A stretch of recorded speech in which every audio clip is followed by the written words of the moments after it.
Colonel Victor Kozlov grabbed her by the collar, dragged her to the open door of the helicopter, and said 4 words into the freezing wind, "Fly, bitch, fly." Then he shoved her out, 800 feet of nothing, no parachute, no rope, just sky, snow, and silence.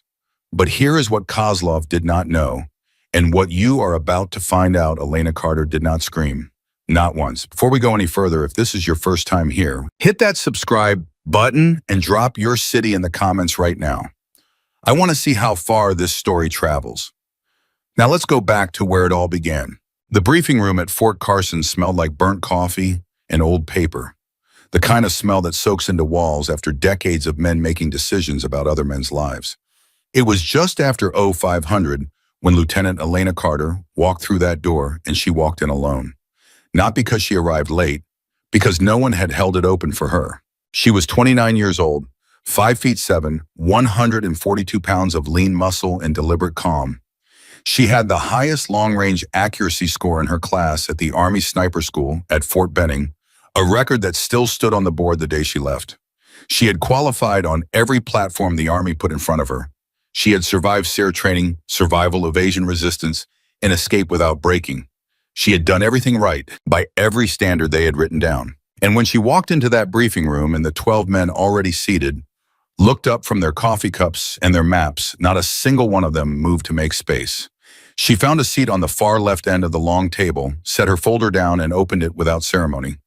Around her, conversations continued, quiet murmurs between captains and warrant officers, as if she were furniture, as if she were a plant someone had left in the corner. She was used to it. That didn't mean it didn't cut. Captain Daniel Walsh stood at the front of the room with a laser pointer and the practiced authority of a man who had never once been told he did not belong. He was 41, broad-shouldered, and wore his rank the way some men wear expensive watches, not for the function, but for what it communicated to everyone around him. He was not a bad officer. He was simply the product of a system that had never required him to question his own assumptions. "Ridge 7, Walsh said, clicking to a topographic map of the Colorado Highlands. "Overwatch position. Elevation 4,200 meters. Temperatures expected to drop to -15 Celsius by 0200 tonight. Wind gusts up to 60 kilometers per hour out of the northwest." He clicked again. The map zoomed in on a razor-thin ridgeline with no cover except rock and snow. "This position gives us eyes on the entire valley approach. Whoever sits there controls the intelligence picture for every unit operating below." A captain named Reeves leaned forward. "How long is the deployment?" 72 hours, Walsh said. "Solo deployment. 1 shooter, 1 spotter kit, no support team." Reeves nodded slowly. "That's a long time to be cold and alone up there, sir." "That's why we're sending the best available marksmen," Walsh said. And Elena noticed this, Walsh looked at his notes. Not at her, at his notes, as if he couldn't quite bring himself to say it out loud to her face. "Lieutenant Carter has been assigned to Ridge 7. The room didn't erupt. It didn't need to. The silence that followed was its own kind of eruption. 3 seconds of nothing. Just the hum of the overhead lights and the distant sound of boots on concrete somewhere down the hall. And in those 3 seconds, Elena felt the entire weight of every doubt in that room settle onto her shoulders like a pack she hadn't agreed to carry. Then someone coughed. Someone else shuffled papers. And Walsh moved on to the logistics briefing as if the moment hadn't happened at all. But it had happened. Every person in that room knew it had happened. Elena wrote nothing in her folder. She stared at the map. She memorized the ridgeline, its angles, its exposures, its blind spots.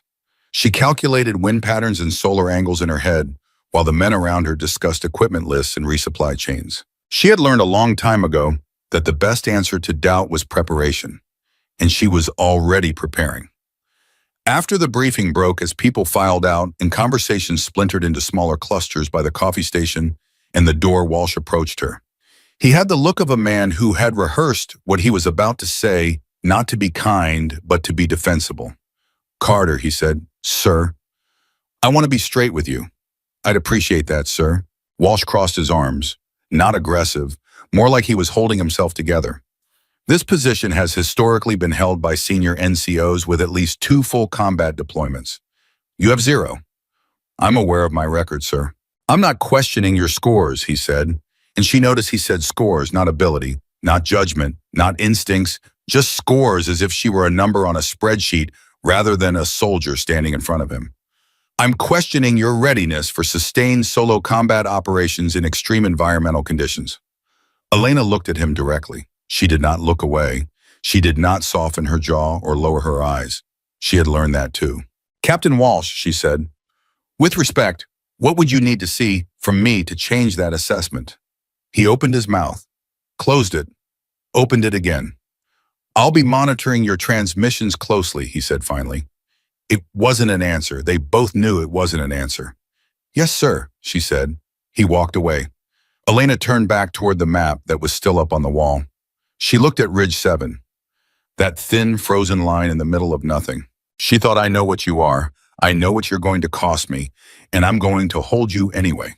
It was Master Sergeant James Brennan who found her 20 minutes later, standing alone outside the building in the pre-dawn darkness, breath misting in the cold mountain air. Brennan was 61 years old and built like something quarried rather than born. His face was a topographical map of hard years' lines and creases that spoke of wind and loss and the particular kind of quiet that settles into men who have seen too much. His hair had gone iron gray sometime around his 45th birthday and had stayed there as if deciding it had been long enough. He walked with a slight hitch in his left leg, the permanent souvenir of a mortar round in 2007. He had been decorated 4 times. He had buried more friends than most people meet in a lifetime. He was also the man who had served alongside Elena's father for 11 years. Walsh giving you the speech, Brennan said. He didn't announce himself. He just materialized beside her with a cup of coffee in each hand and offered her one. She took it. Which speech? The one where he tells you he's not questioning your scores. A short exhale that was almost a laugh. That one, yes. Brennan sipped his coffee. For a long moment, he said nothing. That was one of the things Elena had noticed about him in the weeks since she'd arrived at Carson. He never filled silence the way nervous people do. He let it sit. He trusted it. Your father used to stand outside like this before a mission, Brennan said finally. Elena went very still. He'd get the briefing, drink his coffee stand in the dark, and just think. Some guys need to talk before a mission. Your father thought. He used to say the mission wasn't really in the terrain. It was in the decision you made before you ever left the wire. Elena's hands tightened slightly around the cup. Ironside. She used his call sign without thinking. You were with him at the end. It wasn't a question. She'd known it for years. Knew it the way you know certain truths in your body before your mind fully processes them. Brennan looked at the horizon. The first faint gray of dawn was beginning to separate the sky from the mountains. He had a forward observer position, Brennan said quietly. Enemy had already deployed the chemical agent. His position was compromised. He knew what was coming. He stayed. He called in corrections for 40 minutes after the first symptoms hit, Brennan said. 40 minutes, Elena. His hands were shaking so bad he could barely key the radio, but every correction he called was accurate. Every single one. He held that line until the last of his unit was clear. Elena did not cry. She had made a decision about crying in relation to her father years ago. Not that it was weak, but that it wasn't what he would have wanted in this moment. He would have wanted her to understand. And now they're sending me to Ridge 7, she said. They're sending the best available shooter to a critical overwatch position, Brennan said. That's you. That's just a fact. He turned and looked at her for the first time since he'd walked up. His eyes were dark and steady, the kind of eyes that have stopped being surprised by anything. Walsh will come around, or he won't. Either way, the Ridge doesn't care who believes in you. The Ridge only responds to what you actually do up there. She nodded slowly. There's something else you should know, Brennan said. He reached into his jacket pocket and pulled out a folded piece of paper. But he didn't give it to her. He held it for a moment as if weighing something. Your father left a letter. He left it with me. I've been carrying it for 11 years. Elena stared at the paper. I'm not giving it to you yet, Brennan said. Don't look at me like that. I'm not being sentimental. I'm being strategic. If I give it to you now before this mission, it'll distract you. And a distracted sniper on Ridge 7 in negative 15 degrees is a dead sniper. Then why are you telling me it exists? Brennan put the paper back in his pocket. Because I want you to know there's something worth coming home to. Besides the army, besides the mission, There's a piece of your father waiting for you on this side of that mountain. He straightened up. Don't leave it waiting too long. He walked back inside. Elena stood in the dark for another minute. She thought about her father holding a radio and shaking hands, calling accurate corrections, saving people who didn't know they were being saved. She thought about 40 minutes. She thought about what it cost to hold something alone. Then she finished her coffee, went inside, and began preparing her kit. The loadout for Ridge 7 was Spartan by necessity. Every pound mattered at that altitude and that cold. Elena had done the math 3 times before settling on her selections. Her weapon was the M2010 enhanced sniper rifle chambered in .300 Winchester Magnum, a system she had fired more than 4,000 rounds through a rifle. She understood the way a musician understands an instrument, not just its mechanics, but its personality, the way it breathed, the way cold affected its barrel harmonics, the slight, consistent left drift at distances beyond 1,200 meters. She packed 40 rounds of match-grade ammunition, knowing she would not use all of them, but also knowing that in the kind of situation Ridge 7 might become scarcity was its own enemy. She packed thermal underlayers, a Gore-Tex outer shell, hand warmers rated to -20, and a compact sleeping system she would almost certainly not use for more than 2 hours at a stretch. She packed a compact medical kit tourniquet, quick clot compression bandages, morphine tabs she hoped she would not need. She packed a radio encrypted with a backup battery. She packed 4 days of rations in case the 72 hours extended. Walsh stopped by the equipment room while she was packing. He stood in the doorway and watched her for a moment without speaking. "You're packing the M2010, he said. "Yes, sir." "Some would argue the Barrett is better at that altitude, more power at extended ranges." "The Barrett weighs 14 kilograms unloaded," she said without looking up.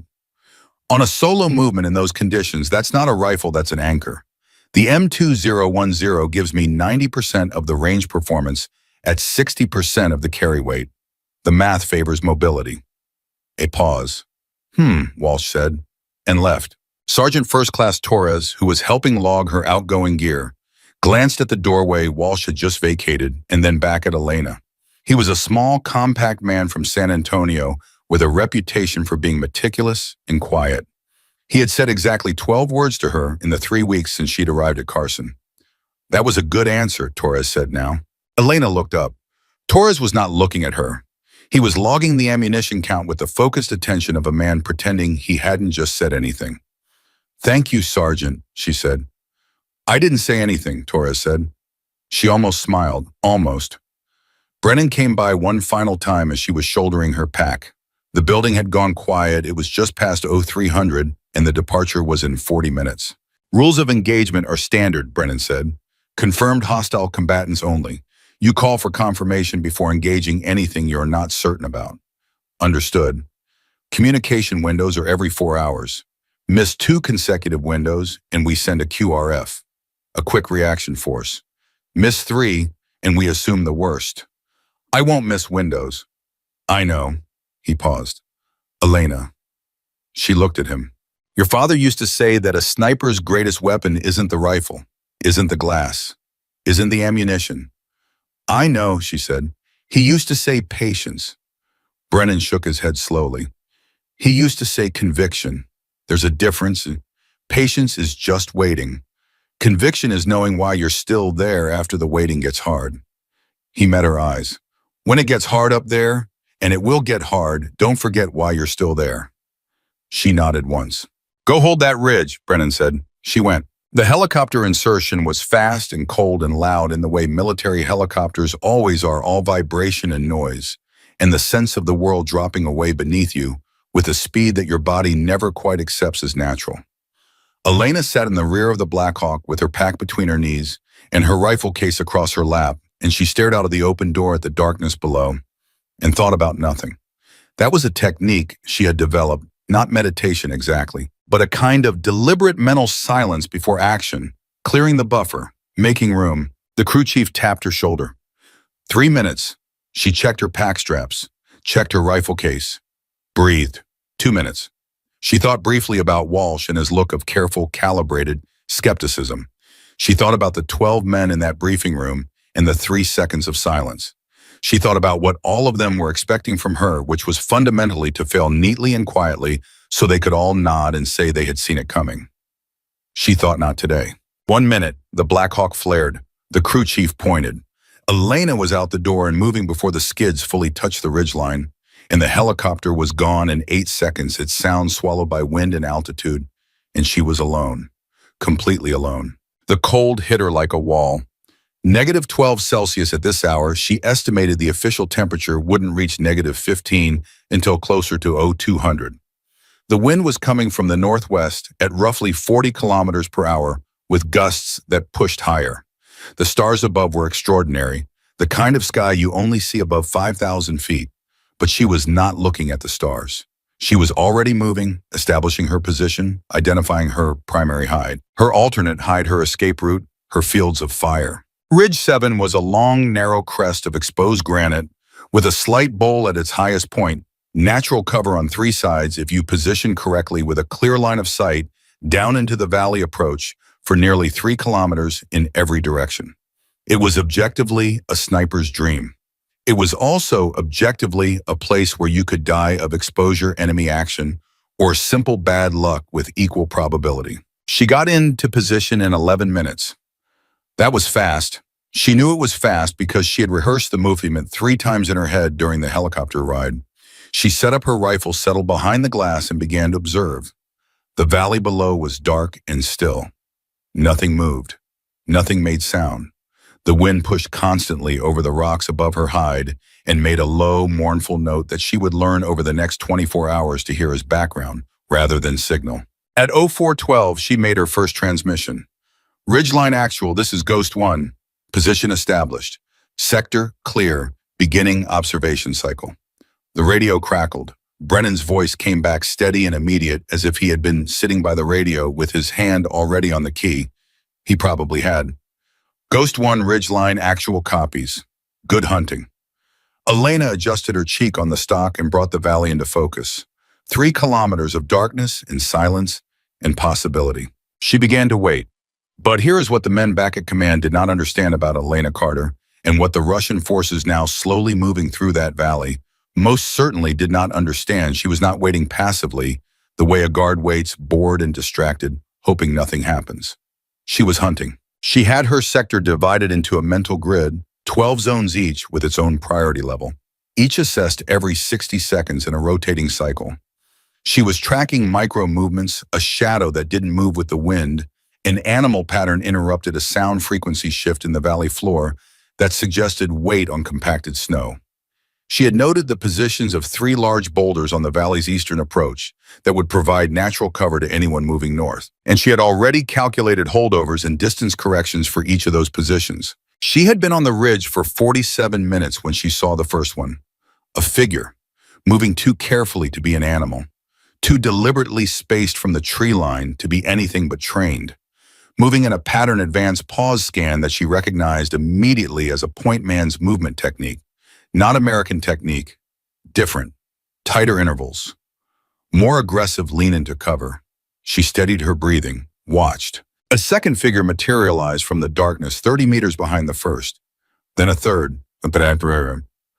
They were moving in a wedge formation, the kind of tactical movement you don't improvise, the kind you practice. She keyed her radio, kept her voice absolutely flat.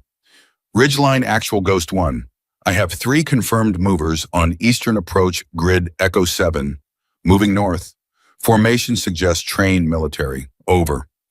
A pause, then Ghost 1 Ridgeline actual.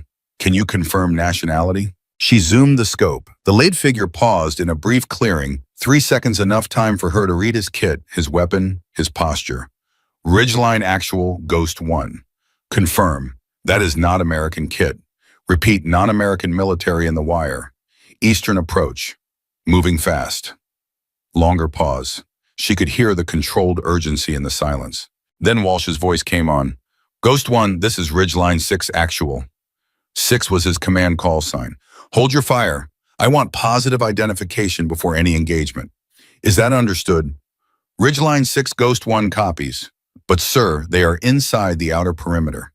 If they reach the choke point at Echo 9 before I engage, they will flank Bravo element's position. I understand, Carter. Hold your fire. That is a direct order. She watched the three figures move toward Echo 9. The lead man was perhaps 800 meters away now. She had a clean shot. She had been ready for the past 40 seconds. She could have eliminated the point man, broken the formation, and given Bravo Element 15 extra minutes of warning and maneuvering time. Instead, she watched. She watched and she counted seconds. And she thought about the men of Bravo Element who were 2 kilometers below her, possibly sleeping, possibly running through a routine check, almost certainly not expecting contact tonight. Ridgeline 6, she said, fighting to keep the urgency from becoming anger in her voice. They are 60 seconds from the choke point. I am requesting permission to engage confirmed hostile combatants to protect Bravo Element. Over. The radio was quiet for 4 seconds. 4 seconds is a very long time when a man is walking toward your people. Ghost 1. Walsh's voice was tighter now. Something in it had shifted. Ridgeline 6 actual. You are weapons-free on confirmed hostiles. She was already on the trigger. The shot broke at 812 meters. The lead figure dropped. The formation exploded, the remaining 2 men going instantly into cover, reacting with the trained speed of professionals who had been shot at before and knew exactly what it meant. She was already cycling. Second round chambered. The second figure had gone left behind a boulder. She knew that boulder. She had already calculated the angle.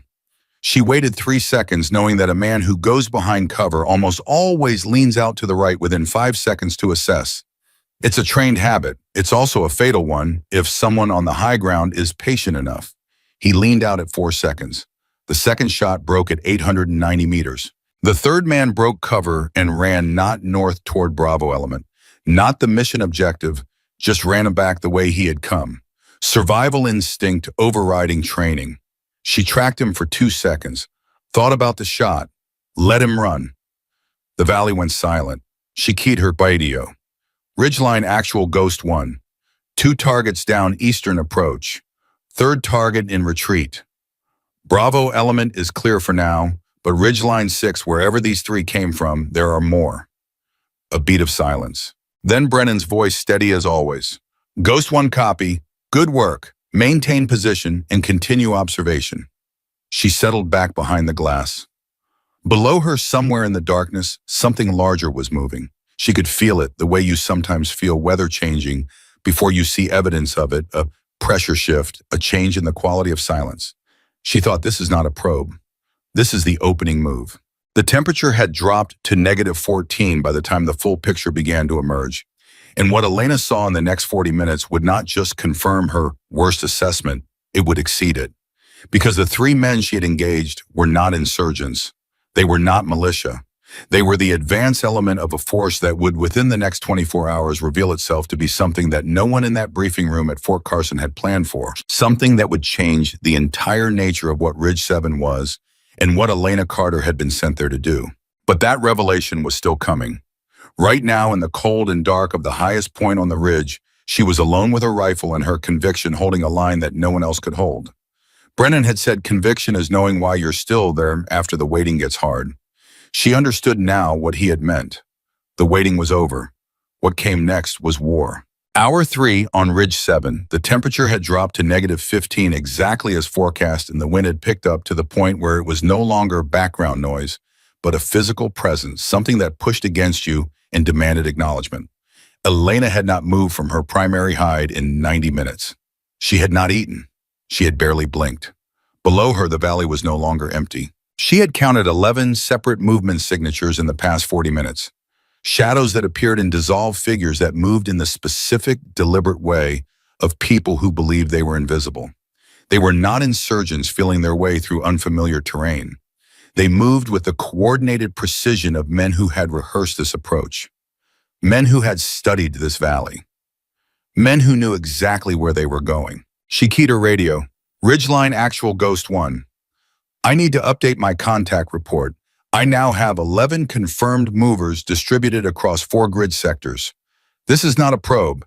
This is a coordinated advance. Over. Brennan came back immediately. Ghost 1 copy 11 movers.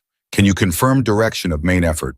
Primary mass is pushing toward the northern approach That puts them directly behind Bravo element's left flank within 40 minutes. Secondary element is moving on the comms relay at Delta 4. Someone has been watching our positions, Ironside. This is not random. A long pause, longer than she liked. Then Walsh's voice cut in, and she could hear something in it she hadn't heard before. Not quite fear, but the sound of a man whose mental model of the situation was breaking apart faster than he could reassemble it. Ghost 1 Ridgeline 6. You are saying we have coordinated multi-vector infiltration ongoing right now. Yes, sir, and they are moving fast. I need to engage the northern element immediately or Bravo gets hit from the flank. Weapons free, Walsh said. No hesitation this time. Something had shifted in him. Engage at will Ghost 1.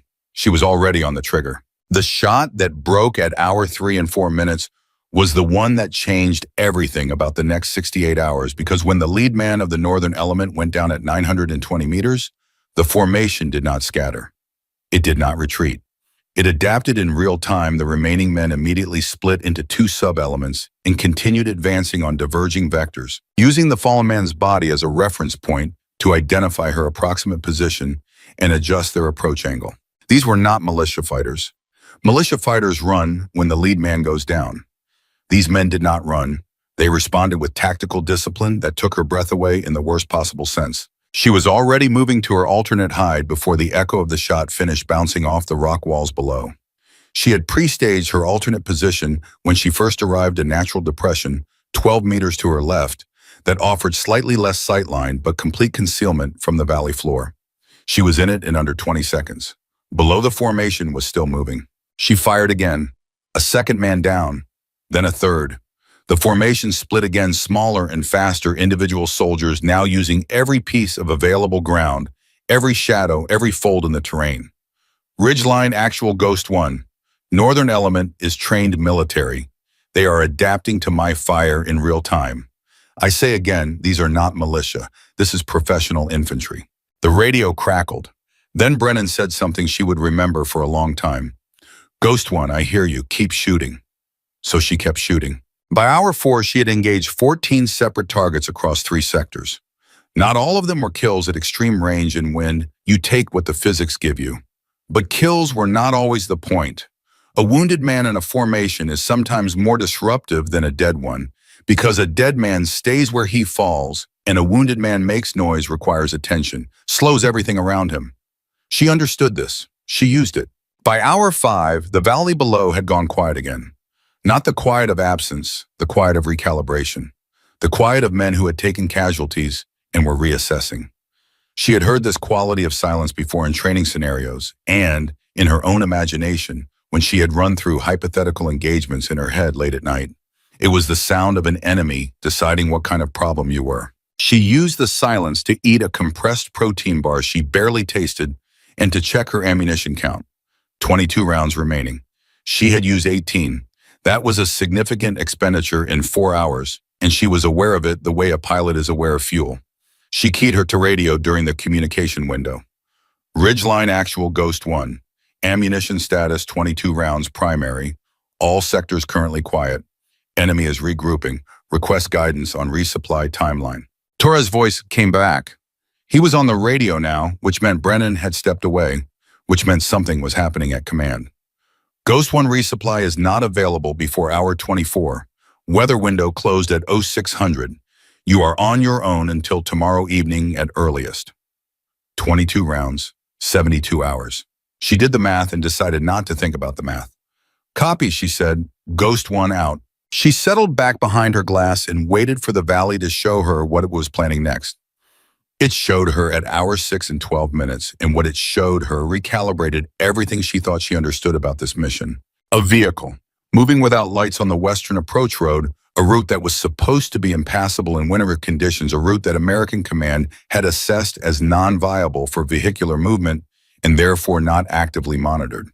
The vehicle was moving slowly, carefully, with the confidence of something that had been told the road was clear. Behind it, another vehicle, then a third. Not pickup trucks, not civilian transport. She strained her optics and felt her stomach drop in a slow, controlled way, the way your body registers catastrophic information before your mind fully processes it. Military vehicles, Russian military vehicles. BTR pattern. Armored personnel carriers, the kind of vehicles that don't cross national borders accidentally, the kind of vehicles that represent a decision made at a level far above Colonel Walsh in his briefing room and his careful skepticism. Ridgeline Actual, she said, and her voice was absolutely flat, controlled, utterly professional. Because if there was ever a moment where her voice needed to be a thing that people could trust, it was this one. Ghost 1, I have 3 armored vehicles on the western approach. BTR pattern, Russian military markings. This is not an insurgency. I say again, this is not an insurgency. You have Russian military forces conducting an armed incursion into U.S. territory. Over. The radio went silent. 5 seconds. 10 seconds. 15. She waited. Below her, the 3 vehicles continued their slow, dark progress. Then Walsh's voice, and she had never heard him sound like this, stripped of the practiced authority down to something rawer and more human underneath. Ghost 1, say again, you're last. Russian military vehicles, 3 BTRs, western approach, moving north toward the Valley Junction. She paused. Sir, they have infantry riding on those vehicles, minimum 24 personnel. If they reach the junction, they cut off every American element in the valley. Another silence, shorter this time. Ghost 1. Walsh's voice had changed again. The rawness was still there, but something harder had layered over it. The sound of a man making a decision he hadn't trained for. Do you have a shot on the lead vehicle? She considered. 1,100 meters, armored vehicle. Her rifle was chambered in .300 Winchester Magnum, a powerful round but not designed to defeat armored steel plate, however. Negative on armor defeat, but I can take the driver through the windscreen glass if it has split, and I can eliminate the infantry dismounts when they stop to assess. Make it happen. She breathed. She settled. She looked at the lead vehicle through her scope and calculated angle, speed, distance. Wind compensation, the physics of a round traveling through cold, dense air at 1,100 meters. She found the front glass of the vehicle. She waited for a micro gap in the wind. The shot broke. The lead BTR stopped. The vehicles behind it stopped. And for 5 seconds, nothing moved. Then the rear hatches of all 3 vehicles swung open, and men began pouring out 24 infantry soldiers hitting frozen ground and immediately going into defensive posture, scanning for the threat weapons up. She was already cycling. The next 40 seconds were the most intense of her life to that point, and she knew it while they were happening, which is a rare and disorienting thing to be, simultaneously inside an experience and watching yourself inside it. She fired 7 times in 40 seconds. 4 men went down. The rest dispersed into the terrain with the practiced speed of soldiers who had been drilled for exactly this scenario. Then her rifle clicked on empty. Not empty, she had rounds remaining.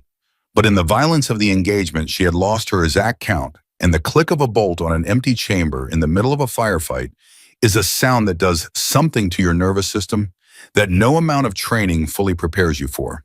Her hands were already moving, magazine drop, reload, bolt forward. 11 seconds. She had drilled this thousands of times, but 11 seconds in a firefight is an enormous amount of time, and she knew it. And the men below knew it too, because 2 of them broke cover and began moving toward the ridge. She was back on the glass in 12 seconds. The first man stopped at 700 meters. She let the second one get to 900 before she made the decision. It was a harder shot. He was moving, and moving fast, driven by the primal energy of a man who has decided that forward motion is survival. She led him by the correct margin. Breathed, fired. The advance stopped. The remaining infantry pulled back to the vehicles. She heard faintly distorted by wind and distance voices. Commands being issued in a language she did not speak but recognized. Russian, precise and authoritative, the voice of an officer recalibrating after unexpected resistance. She keyed her radio. Ridgeline Actual Ghost 1, I have broken the initial advance. Infantry has pulled back to vehicles. But sir, I have to be honest with you, this force is too large for me to hold indefinitely. At current ammunition expenditure, I have maybe 6 to 8 hours of effective fire before I am combat ineffective. I need you to be planning for what comes after that. Brennan was back on the radio now. His voice was the same as always, that steady, quarried quality that didn't change whether the news was good or terrible.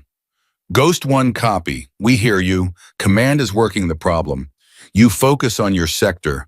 We will tell you what you need to know when you need to know it. She wanted to push.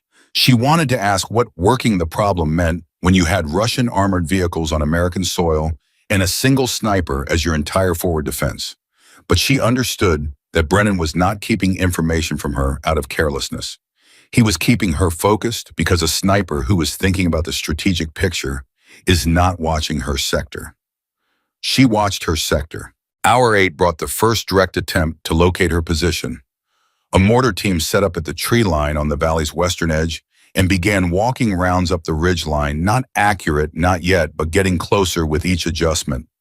She heard the first 3 impacts before she identified the launch position. Then she found it a 4-man crew working with methodical speed, adjusting elevation and deflection, getting closer to where they thought she was. She relocated, moved 70 meters along the ridge to a tertiary position she had identified during her initial survey but not pre-staged. She was exposed for 14 seconds during the move, which was 14 seconds longer than she wanted to be exposed, but the alternative was staying in a position that was going to have mortar rounds on it within 3 minutes. She got to the tertiary position, settled, found the mortar crew again. 1 shot, the crew member adjusting the tube went down. The remaining 3 men scattered. The mortar went silent. "That bought me 30 minutes, she said to no one. She said it quietly just to hear a human voice in the wind, even if it was her own. At hour 9, Walsh came on the radio and said something she did not expect. "Carter, not Ghost 1, not Lieutenant. Carter, I owe you an apology." She was behind the glass tracking a 2-man scout element, probing the eastern edge of the ridge.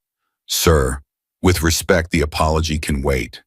"It can," Walsh said. "I just wanted you to know it's coming." Something in her chest moved a small, complicated thing that she did not have time to examine right now. She filed it away for later. "Understood, sir," she said. "Ghost 1 out." She engaged the scout element at 400 meters, dangerously close by sniper standards, but they had gotten that far before she spotted them, which meant they were very good at movement, and she needed to respect that going forward. She did not let a third one get that close again. Hour 10, 12, 14. The rhythm of the ridge established itself over those hours with a terrible grinding consistency. Probes came. She eliminated or disrupted them. The enemy recalibrated. New probes came from different angles. She anticipated, relocated, engaged. The ammunition count declined. The cold deepened. Her body ran through its reserves of warmth and rebuilt them from motion and caloric intake that she forced herself to maintain on schedule. Protein bar water. Protein bar, even when eating, felt like an absurd luxury in the context of what was happening around her. Somewhere around hour 15, she realized she had stopped thinking about Walsh, about the briefing room, about the 12 men and their 3 seconds of silence. She had stopped thinking about proving anything to anyone. There was only the ridge and the valley and the slow, relentless calculus of threat assessment and fire solutions. She had become something she had trained for, but never quite been a pure function. A system. She was the ridge's nervous system, its immune response, its voice of last resort. She was also getting very tired. At hour 16, Torres came on the radio during the communication window, and his voice had something in it that she had not heard from him before, a texture, a weight. "Ghost 1, Ghost 1. We have preliminary intelligence assessment from command. They want you to have the picture. Send it. The force you are engaging is assessed as elements of a Russian Spetsnaz unit operating under commercial cover. They came across the northern approach under commercial vehicle documentation 3 days ago. This was a planned incursion, Ghost 1. They have been in position for 72 hours before you ever got to that ridge." She absorbed this. "They were already here when I was inserted." "Yes." "Which means they knew we were sending someone to Ridge 7. A pause that confirmed what she had already concluded. "Ghost 1, Torres said carefully, "command is not saying that officially." "I'm not asking officially," she thought. Her mind moved through the implications with the same systematic precision she applied to fire solutions. If they knew she was coming to Ridge 7, they had intelligence on American deployment planning, which meant this was not just an incursion, it was a test of whether American forces would respond, how fast, with what, and with what effect. She was not just defending a ridgeline, she was the American response. A single soldier with 22 rounds in a rifle that was not designed to defeat armor. She thought about what that meant for a moment, then she set it aside. "Copy," she said. Ghost 1 out. She went back to watching the valley. At hour 20, she did something that the tactical doctrine she had been taught would not have recommended. She had been tracking a four-man element that was using a drainage gully on the valley's northeastern side to advance smart patient movement, taking advantage of dead ground that her position did not cover well. They were going to reach a point within the next 20 minutes where they could set up a position that would threaten her ability to maintain the ridge. She could wait and engage them when they reached that point at shorter range, higher risk. Or she could move. She moved. Down the ridge, not toward them, oblique a flanking movement that would put her on the edge of the gully where they were moving above them at an angle they would not be watching because people in cover look outward, not upward. The movement took 8 minutes. 8 minutes of exposure on broken ground in the dark in wind that was now gusting to 70 kilometers per hour. 8 minutes during which she could not watch her primary sector, during which anything could be moving below her without her knowledge. She reached the edge of the gully, looked down. 3 men. The fourth was gone either ahead or behind. She took a slow breath and made the hardest decision she had made all night, which was to engage only the rearmost man and then hold letting the other two continue forward while she relocated again, because the rearmost man was the one who would signal their position to command if he made it back. In a formation that doesn't know, it has lost its rear security, makes different worse decisions than one that does. She fired, relocated, was back at her primary position in 11 minutes. The two remaining men in the gully reached their objective position. She let them. She watched them set up. And then when they were committed to their position and their attention was fully forward, she engaged them from a direction they had not planned for. The gully went quiet. "Ridgeline actual," she said into the radio, breathing harder than she would have liked. "Ghost 1. Northeastern gully is clear. I am back at primary position." Brennan said, "Copy, Ghost 1. Command is noting your movement patterns. Walsh wants you to know, and I am quoting here, tell her she fights like she's been doing this for 20 years. She almost laughed. Almost. "Tell the captain, I've been doing this for 29. Brennan did laugh. A short, real sound. The first sound of genuine warmth she had heard in 20 hours. Then he said, "Elena, listen to me. You've been up there for 20 hours. You need to sleep. 90 minutes. Set your field alarm. I will manage the communication window." There are still active elements in the valley. There are always active elements in the valley. That is not going to change. What is going to change is your ability to function if you don't sleep. His voice was firm without being harsh. Your father was good at many things. One of them was knowing when to rest. He used to say a tired sniper is more dangerous to his own side than to the enemy. She was quiet for a moment. 90 minutes, she said. 90 minutes, Brennan confirmed. She set her alarm, pulled herself into the narrowest, most concealed fold of her hide, and in the way that soldiers learn to sleep quickly, completely without ceremony, she was under in 4 minutes. She woke to her alarm and to the sound of rotors. Not American rotors. The sound was wrong, different engine frequency, different blade pattern. She was fully awake in the 2 seconds it took her to register the difference, sitting up, reaching for her rifle, already scanning. The helicopter came from the north, running without lights, flying low along the ridgeline. Not a combat pass, a transport movement. Going somewhere specific. Going somewhere fast. She tracked it with her scope. Saw briefly in a gap in the cloud the shape of the airframe. My-8, Russian military transport helicopter. Her radio crackled. Brennan's voice tight for the first time since she had known him. Ghost 1, come in." "I'm here. I see it. That helicopter is not ours. Command is tracking it on radar. It is moving toward the valley junction, and it is carrying Elena. Listen to me, it is carrying a command element. We believe Colonel Viktor Kozlov is on that helicopter." She had not heard that name before. Who is Kozlov? He is the man in charge of this entire incursion, Spetsnaz colonel. He has been running this operation from a mobile command post, which is why we couldn't locate him. A pause. He is also the reason this operation has been as coordinated as it has. If Kozlov reaches the valley junction and establishes his command post there, he can direct this incursion with a level of tactical control that will make your last 20 hours look like the warm-up. She watched the helicopter moving along the valley. It was going to cross her area of responsibility in approximately 4 minutes.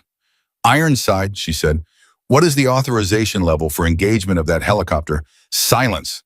The kind of silence that had a decision inside it. That authorization has to come from above my level, Brennan said. I am working it right now. Hold your fire until I come back to you. She tracked the helicopter. 3 minutes. Ridgeline Actual, Ghost 1. That helicopter is going to be out of my effective engagement window in 3 minutes and 40 seconds. I know. Hold. 2 minutes 30. Ironside, I need an answer. Hold Ghost 1. 2 minutes. She breathed. She held the helicopter in her scope. She thought about Kozlov, a name she didn't know yet, but would come to know in a way that would mark her for the rest of her life. She thought about what it meant to let a commander reach his command post. She thought about every American soldier in the valley below who did not know what was coming. Ridgeline Actual, 90 seconds. Brennan's voice came back, and it was the flattest she had ever heard it. Ghost 1, authorization denied. I say again, authorization denied for engagement of that aircraft. Diplomatic considerations. You are to hold your fire. She watched the helicopter cross the valley.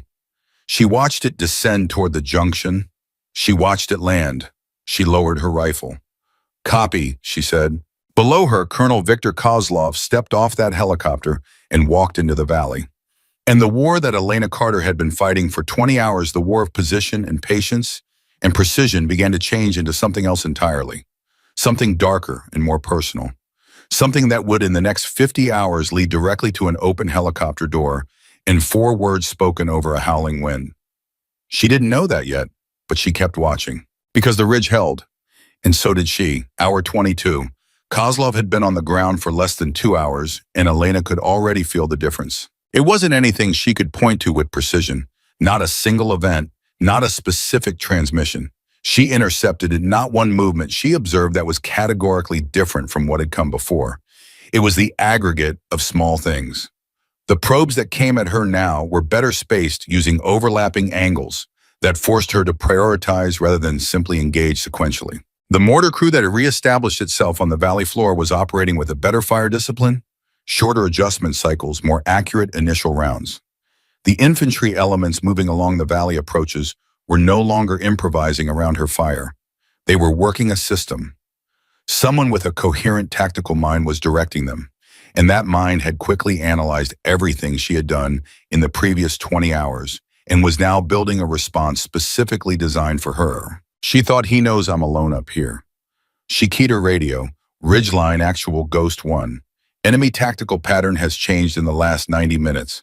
Movement is more coordinated. Fire support is more accurate. I believe Kozlov has analyzed my engagement patterns and is now adapting to them specifically. Over.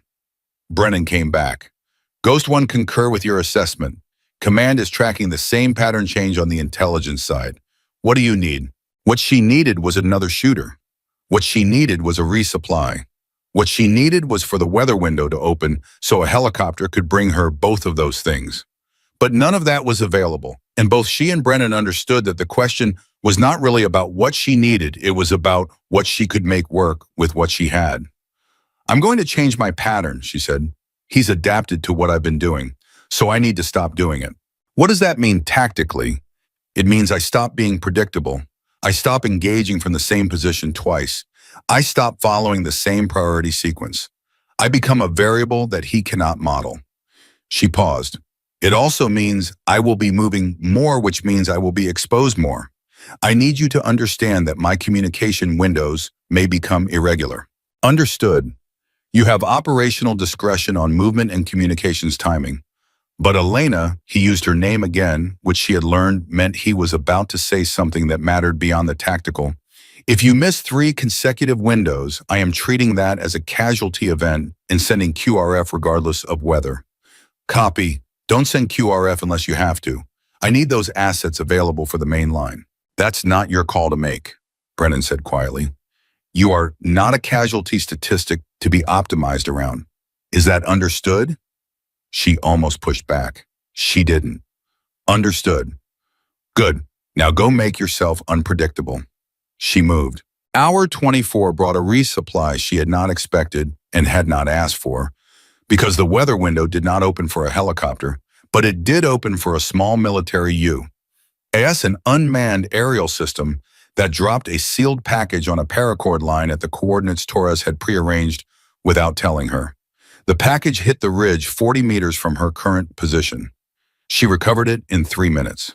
Inside 60 rounds of .300 Winchester Magnum match grade, a replacement battery for her radio, 2 days of concentrated rations, a handwritten note from Torres that said only, "You're doing fine, keep going." She read it twice, put it in her chest pocket, kept going. The next 18 hours were the most technically demanding of her professional life. Kozlov was running a patient, methodical campaign to either fix her position precisely enough for a mortar kill or to erode her ability to cover the valley long enough for his main force elements to achieve their objectives below. He was good at this. She acknowledged it without sentiment, a professional acknowledgement, the kind a chess player gives to an opponent who has found a genuinely clever line. But she was better. She engaged from 9 different positions in 18 hours. She moved at unpredictable intervals, sometimes immediately after a shot, sometimes waiting 40 minutes after engagement before relocating. She began using the valley's natural echo characteristics to make it difficult to locate her by sound firing across rock faces that bounced the report in multiple directions simultaneously. She engaged targets at ranges varying from 400 meters to over 1,300, eliminating the consistent signature that a sniper firing at a consistent range produces. And she began to do something that was not in any doctrine she had been taught, something she had arrived at purely through the necessity of the situation. She started leaving gaps. Deliberate gaps in her coverage places in the valley where she allowed movement to proceed unchallenged for long enough that the enemy began to believe those corridors were safe. Then, when those corridors had been used twice and the confidence in them had solidified into habit, she engaged from an unexpected angle, shattering the assumption of safety and forcing the entire tactical model to be rebuilt from scratch. It was, she realized, somewhere around hour 35, a form of psychological warfare as much as physical combat. She was not just eliminating soldiers. She was dismantling Kozlov's ability to trust his own intelligence picture. At hour 36, she heard him for the first time. It came over a captured frequency Torres had given her, a list of frequencies to monitor. And the voice was distinct, deep controlled, carrying the particular cadence of a man who had been giving orders for a very long time and had developed a rhythm to his authority that was almost musical in its consistency. The words were in Russian, which she did not speak, but the tone told her everything. He was not panicking. He was not frustrated. He was thinking out loud to his staff, working through a problem with the methodical patience of a man who believed he would eventually solve it. She found herself listening to the voice longer than she needed to. There was something in it that she recognized the quality of absolute conviction, the certainty that whatever was happening right now was a temporary complication on the way to an inevitable conclusion. She thought he and I are more alike than either of us would want to admit. Then she relocated and fired twice at a squad that had used the wrong corridor at the wrong time. Hour 40, the valley below had changed again. The Russian forces were no longer attempting to advance through Elena's coverage zone in the same way. They had shifted. A portion of the force had moved east, looping wide around the ridgeline, presumably looking for a route that put them outside her effective range. She tracked them but could not engage at those distances. She reported the movement to Brennan. "We see it," he said. "They are trying to outflank you. Walsh is repositioning Charlie element to intercept." "How long before Charlie is in position?" 6 hours. "That loop will reach the eastern approach in 4. A silence. Then, "Can you slow them?" She thought about it. The eastern loop was at the edge of her range, 1,300, maybe 1,400 meters. Extreme distance in this wind. But a shot that hits nothing at 1,400 meters is still a shot that tells a force they are being observed and engaged at that range, which changes their movement calculus. "I can slow them," she said. "I cannot stop them." "Slow them," Brennan said. She slowed them. 3 shots at extreme range over 90 minutes, not all hits, but close enough that the formation began moving in short bounds with heavy covering fire, which is a much slower way to move than the confident advance they had been using. She bought Charlie element the time it needed. At hour 42, Walsh came on the radio and said something that landed differently than his earlier apology had. "Carter, I want to be honest with you about something." "Sir." "When this is over, when you come down from that ridge, there is going to be a fight about what happened up here. about who gets credit, about how this gets documented, about what it means for policy. He paused. I intend to make sure the record is accurate. You should know that.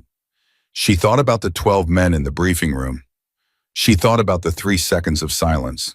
Sir, she said carefully, right now I'm focused on making sure there is a when this is over to have that fight about. Walsh was quiet for a moment, then, fair point. Carry on, Lieutenant. She carried on. Hour 48 arrived with a development that changed the entire shape of the next 24 hours, and it came not from the valley below, but from the radio in the form of a transmission that Torres delivered in the measured, careful tone of someone reading news that he would rather not be delivering. Ghost 1. Command has intercepted communications that indicate Kozlov is aware of your identity. Your name, rank, and unit have been specifically communicated within the enemy command structure. She absorbed this. How? Unknown. Possible intelligence compromise at the command level. Possible SIGINT capture. The how is less important than the implication. The implication was clear enough. When a military commander learns the specific identity of the asset that has been disrupting his operation for 48 hours, that asset stops being a tactical problem and becomes a personal one. And personal problems are solved with a different level of intensity than tactical ones. He's going to prioritize me, she said. Yes. Command believes Kozlov has assigned a dedicated counter-sniper element specifically to your position. We are picking up changed communication patterns consistent with a focused hunt. A counter-sniper element. Trained shooters whose entire job for the next unknown number of hours would be finding her and eliminating her. Not probing, not advancing hunting. The way she had been hunting them. She thought the rules of this game just changed. Copy, she said, adjusting accordingly. What adjusting accordingly meant in practical terms was that she stopped using any position more than once, stopped firing more than 2 shots from any single location, and began spending as much time watching her back sectors as her forward sectors. A counter-sniper team works differently from infantry. They are patient, they are methodical, and they are specifically trained to identify the microsignatures that give a sniper's position away, the glint of glass, the brief disturbance of vegetation or snow, the pattern of shots that triangulates to a point of origin. She knew all of this because she had trained to do exactly what they were now doing to her. Hour 50.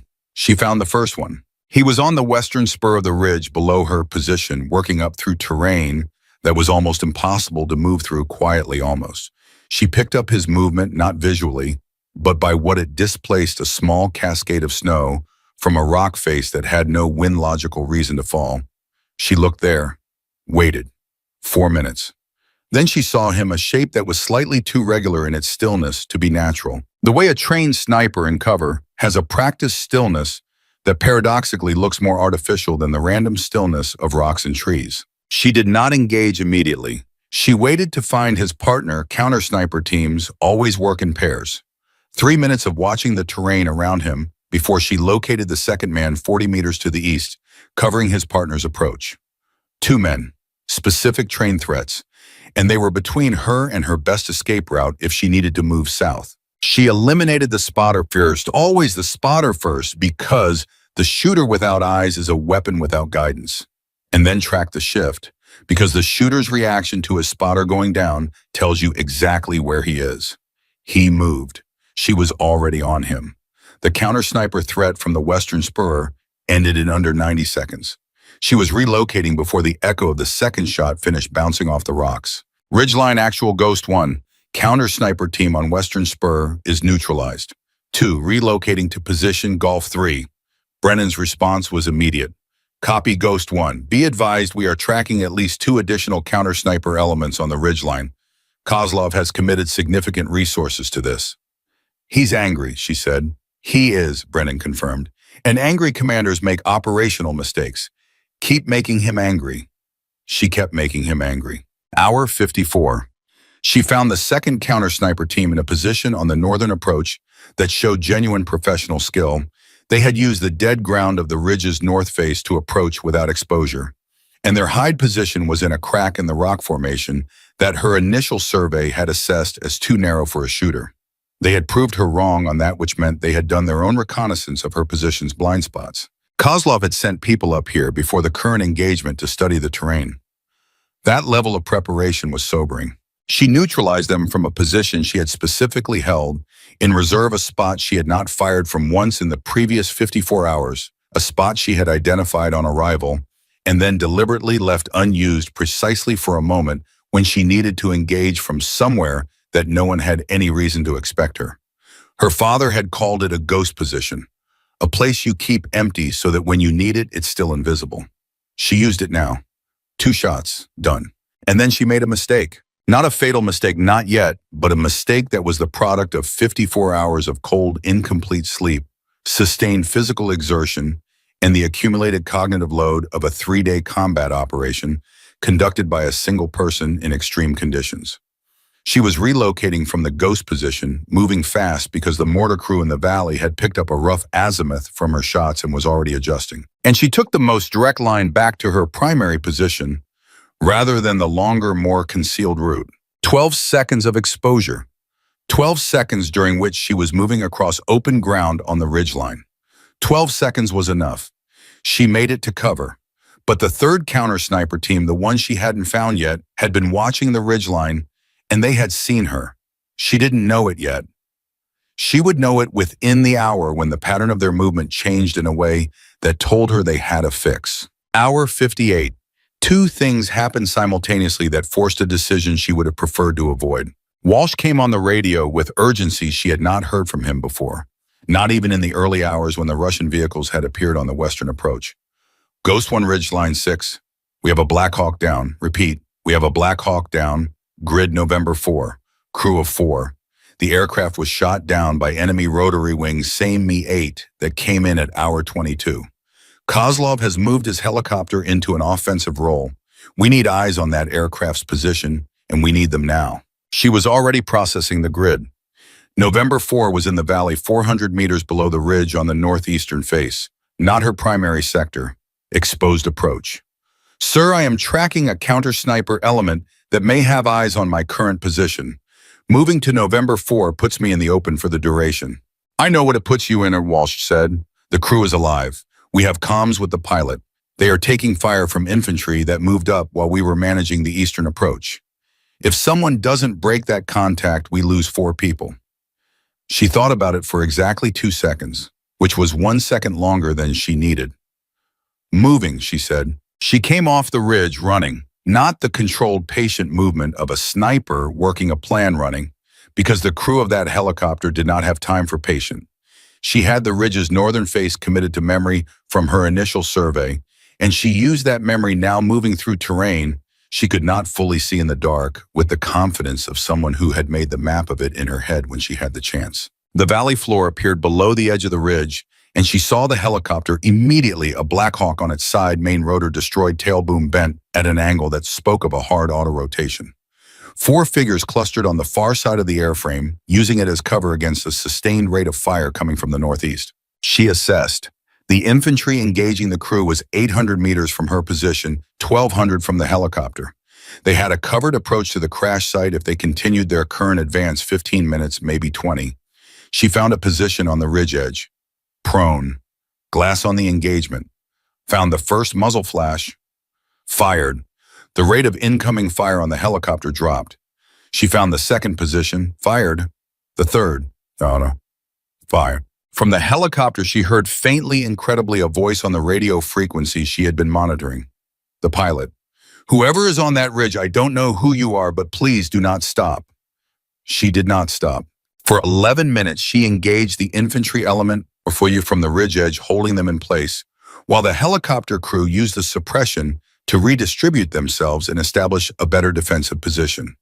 11 minutes of sustained engagement from a single exposed location, which was the opposite of everything she had been doing for the past 54 hours, and which the third counter-sniper team used to pin her position with a precision that she recognized too late. The first round from the counter-sniper struck the rock face 18 inches to her left. She felt the fragments hit her arm, not penetrating, just impact before she heard the report. She was rolling right before the second round came, already moving, dragging her rifle, getting off the exposed edge. She made it behind a rock formation. The third round hit where she had been. She was breathing hard. Her arm hurt. Not serious. She checked it with her fingers while keeping her head down, bruising and shallow lacerations, nothing that affected function.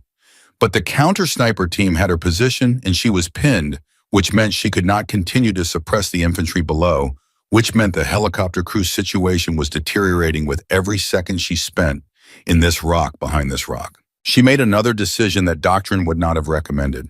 She stood up, not fully, not stupidly, but enough to get her rifle over the rock and glass back onto the counter-sniper position she had approximately triangulated from the 3 shots they had fired. She was moving while she was looking, shifting laterally, making herself a moving target rather than a static one. And she was scanning for the muzzle signature of a team that was now trying to track a moving target rather than a stationary one. She found them. Not from a muzzle flash, they were too disciplined for that, but from the shadow of the spotter's movement as he tracked her with his scope was found. A shadow shifts. A rock does not. One shot. She was moving again before she confirmed the result. She got back to the ridge edge. The infantry below had pulled back. The 11 minutes of sustained suppression had broken their momentum, and the helicopter crew had used that time to establish a position that was genuinely defensible. The pilot's voice on the radio, "Ghost 1 you are. Ghost 1 crew is secure. We are in a defensible position. Thank you. Whoever you are, thank you." She was already scanning for the 3rd counter-sniper team's 2nd member. Found him, eliminated him. Then she went back to watching the valley because that was the job. At hour 62, she received the transmission that she should have been expecting, but that still landed with the weight of something falling from a great height. It was Brennan, not Torres, not Walsh. Brennan. "Elena," his voice was very quiet. "Kozlov has made a broadcast on the open command frequency. He is speaking in English. Command wants you to hear it directly. I am going to play the recording." A crackle, then a voice she recognized from the intercepted transmissions, the deep, rhythmic, convinced voice of a man who had been certain of his conclusions for a very long time. "To the American sniper on Ridge 7, I know who you are, Lieutenant Carter. I know your name, I know your history. I know that you are the daughter of a man who died alone, calling corrections into a radio that no one was listening to because he believed in something that did not believe back in him. I know that you are on that ridge to prove something to men who will never give you credit for what you have done here. I want you to understand something, Lieutenant. What you have done here does not matter. Your defensive line is already broken. Your allies are already regrouping behind you. You are holding a ridge that is no longer connected to anything. You are alone and you are stubborn, and in 12 hours it will not matter at all." A pause. "Come down from your mountain, Lieutenant Carter. Come down before I have to come and get you myself." Silence. She sat with it for a moment. She thought about her father dying at his post, calling corrections with shaking hands. She thought about Kozlov saying that no one was listening, and she knew that was a lie because Brennan had told her the corrections were accurate and the unit was saved, which meant people had been listening, which meant her father's 40 minutes of conviction had mattered in the most real and irreducible way possible. She keyed her radio. "Ridgeline actual Ghost 1. Go ahead, Elena. Tell command that Ghost 1 has received and understood Kozlov's transmission." A pause. "And tell them that Ghost 1 is still on the ridge." Brennan was quiet for a moment.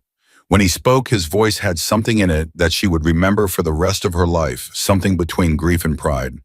The particular combination those two things make in people who have loved soldiers for long enough. "Copy Ghost 1, still on the ridge." Another pause.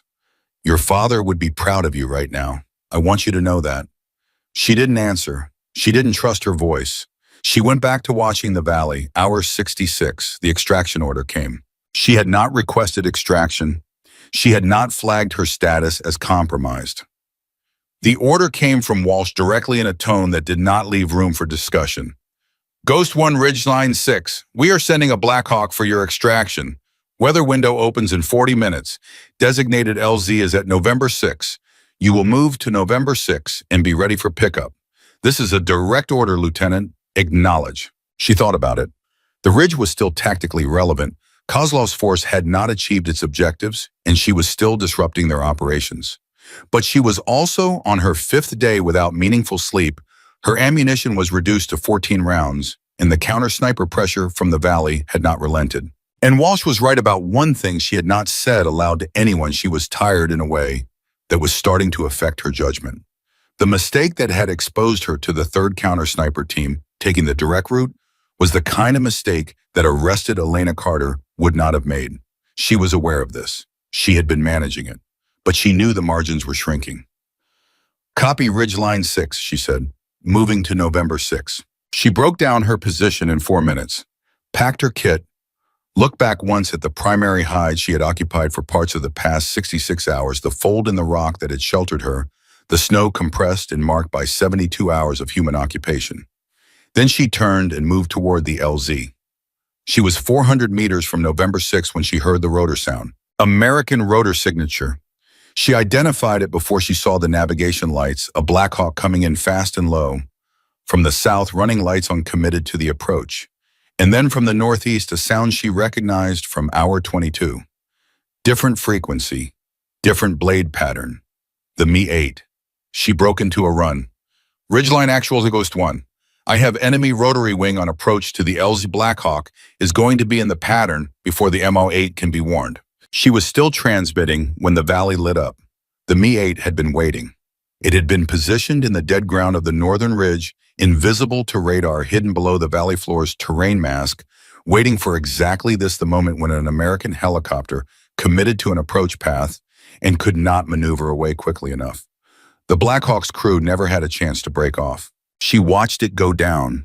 She was running and she watched it go down, and she felt something tear inside her that was not physical, a ripping in the place where professional detachment and human response live in permanent managed tension.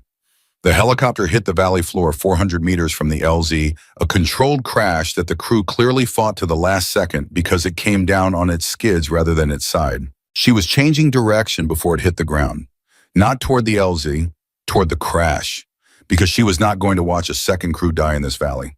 She was 600 meters from the crash site, moving through terrain in the dark with her last 14 rounds, and a body that had been running on the wrong side of empty for 18 hours when she ran directly into the element that Kozlov had positioned for exactly this scenario.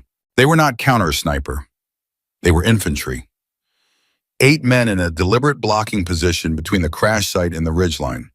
A trap within a trap, the helicopter as bait, the crash as the moment she would break cover and move, and 8 trained soldiers waiting for her to do exactly what she was doing. She understood all of this in the half second before the first man grabbed her rifle barrel and the second one hit her from the side, and the world went sideways in the way it does when you have been awake for too long and hit too hard, and the physics of the situation have stopped being theoretical. She fought.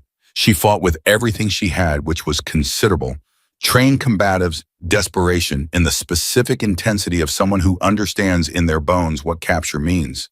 She broke one man's nose. She put another on the ground. She nearly got her rifle clear. Nearly. They took it from her. They took her radio. They took her sidearm.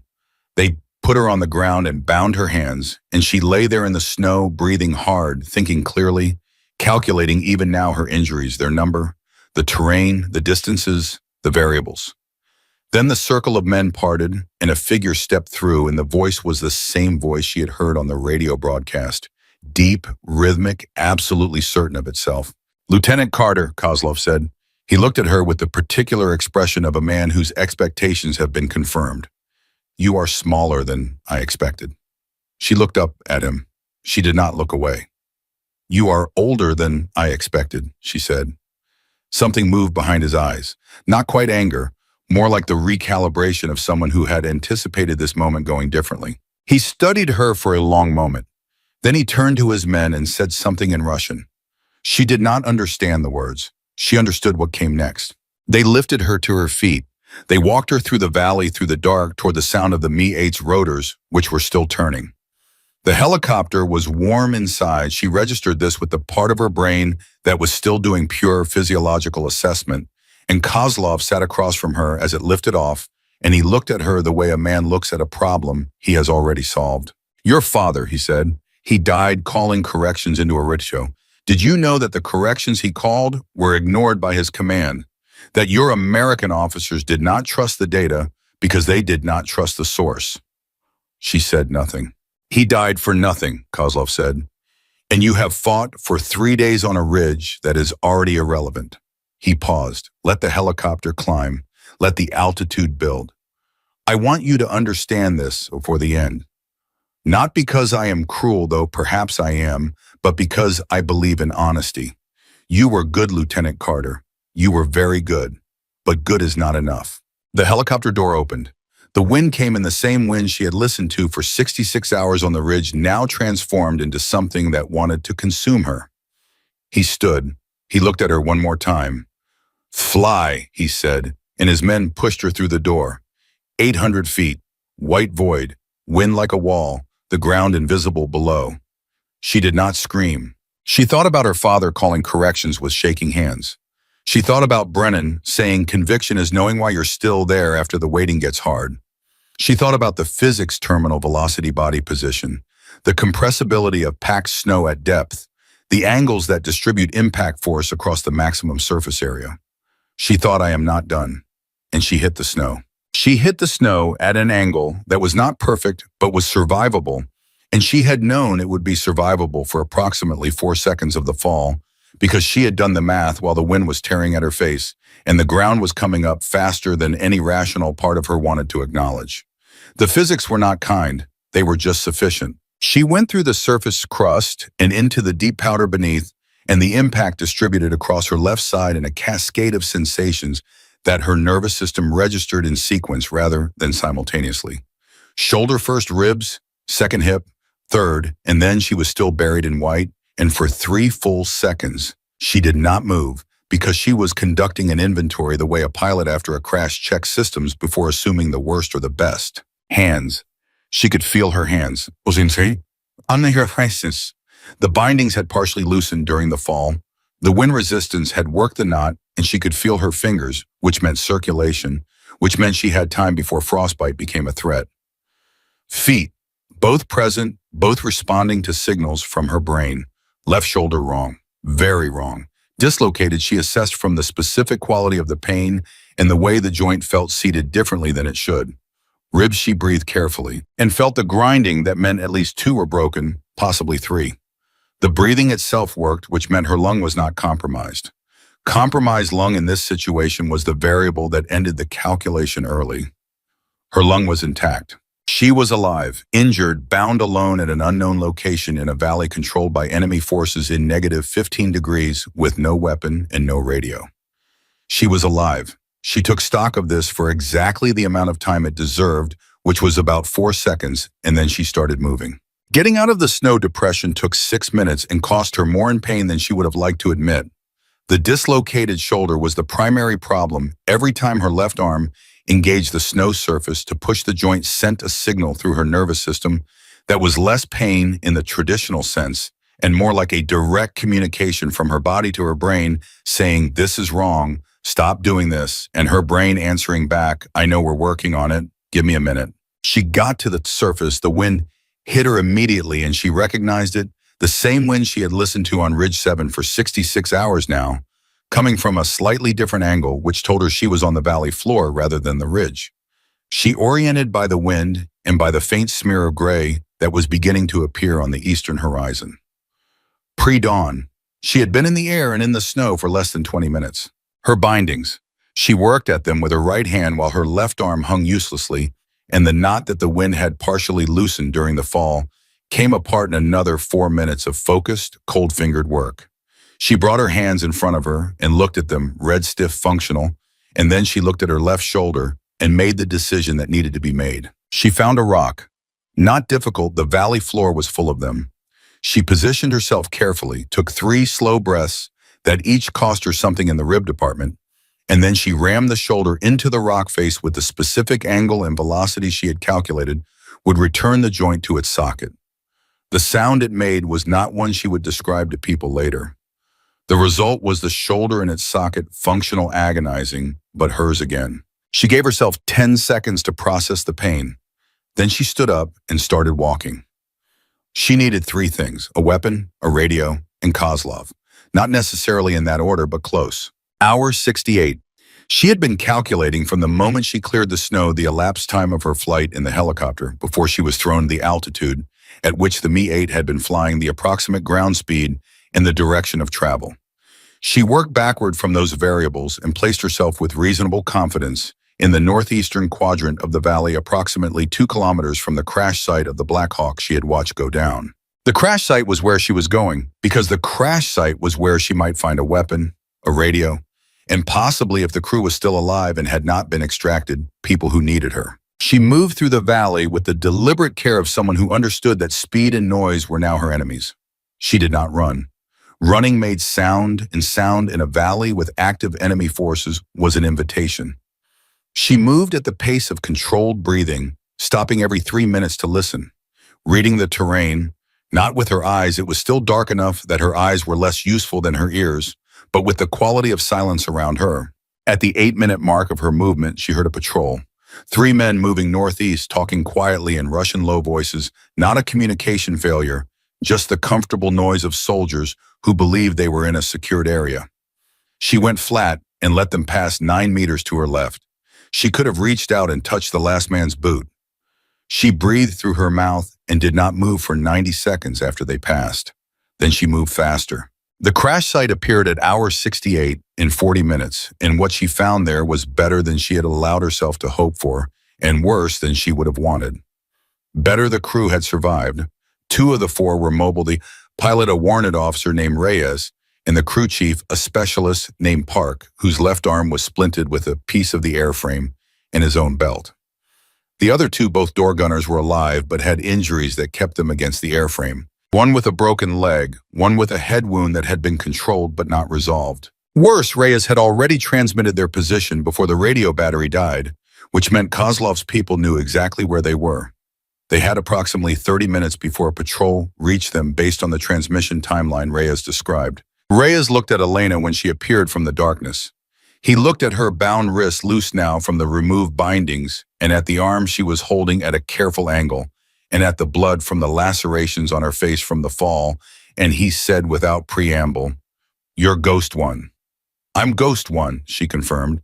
"You're the one who's been tearing up the valley for 3 days. 2.5. What do you have for weapons?" Reyes had his sidearm a Beretta M9 rounds in the magazine, 1 in the chamber.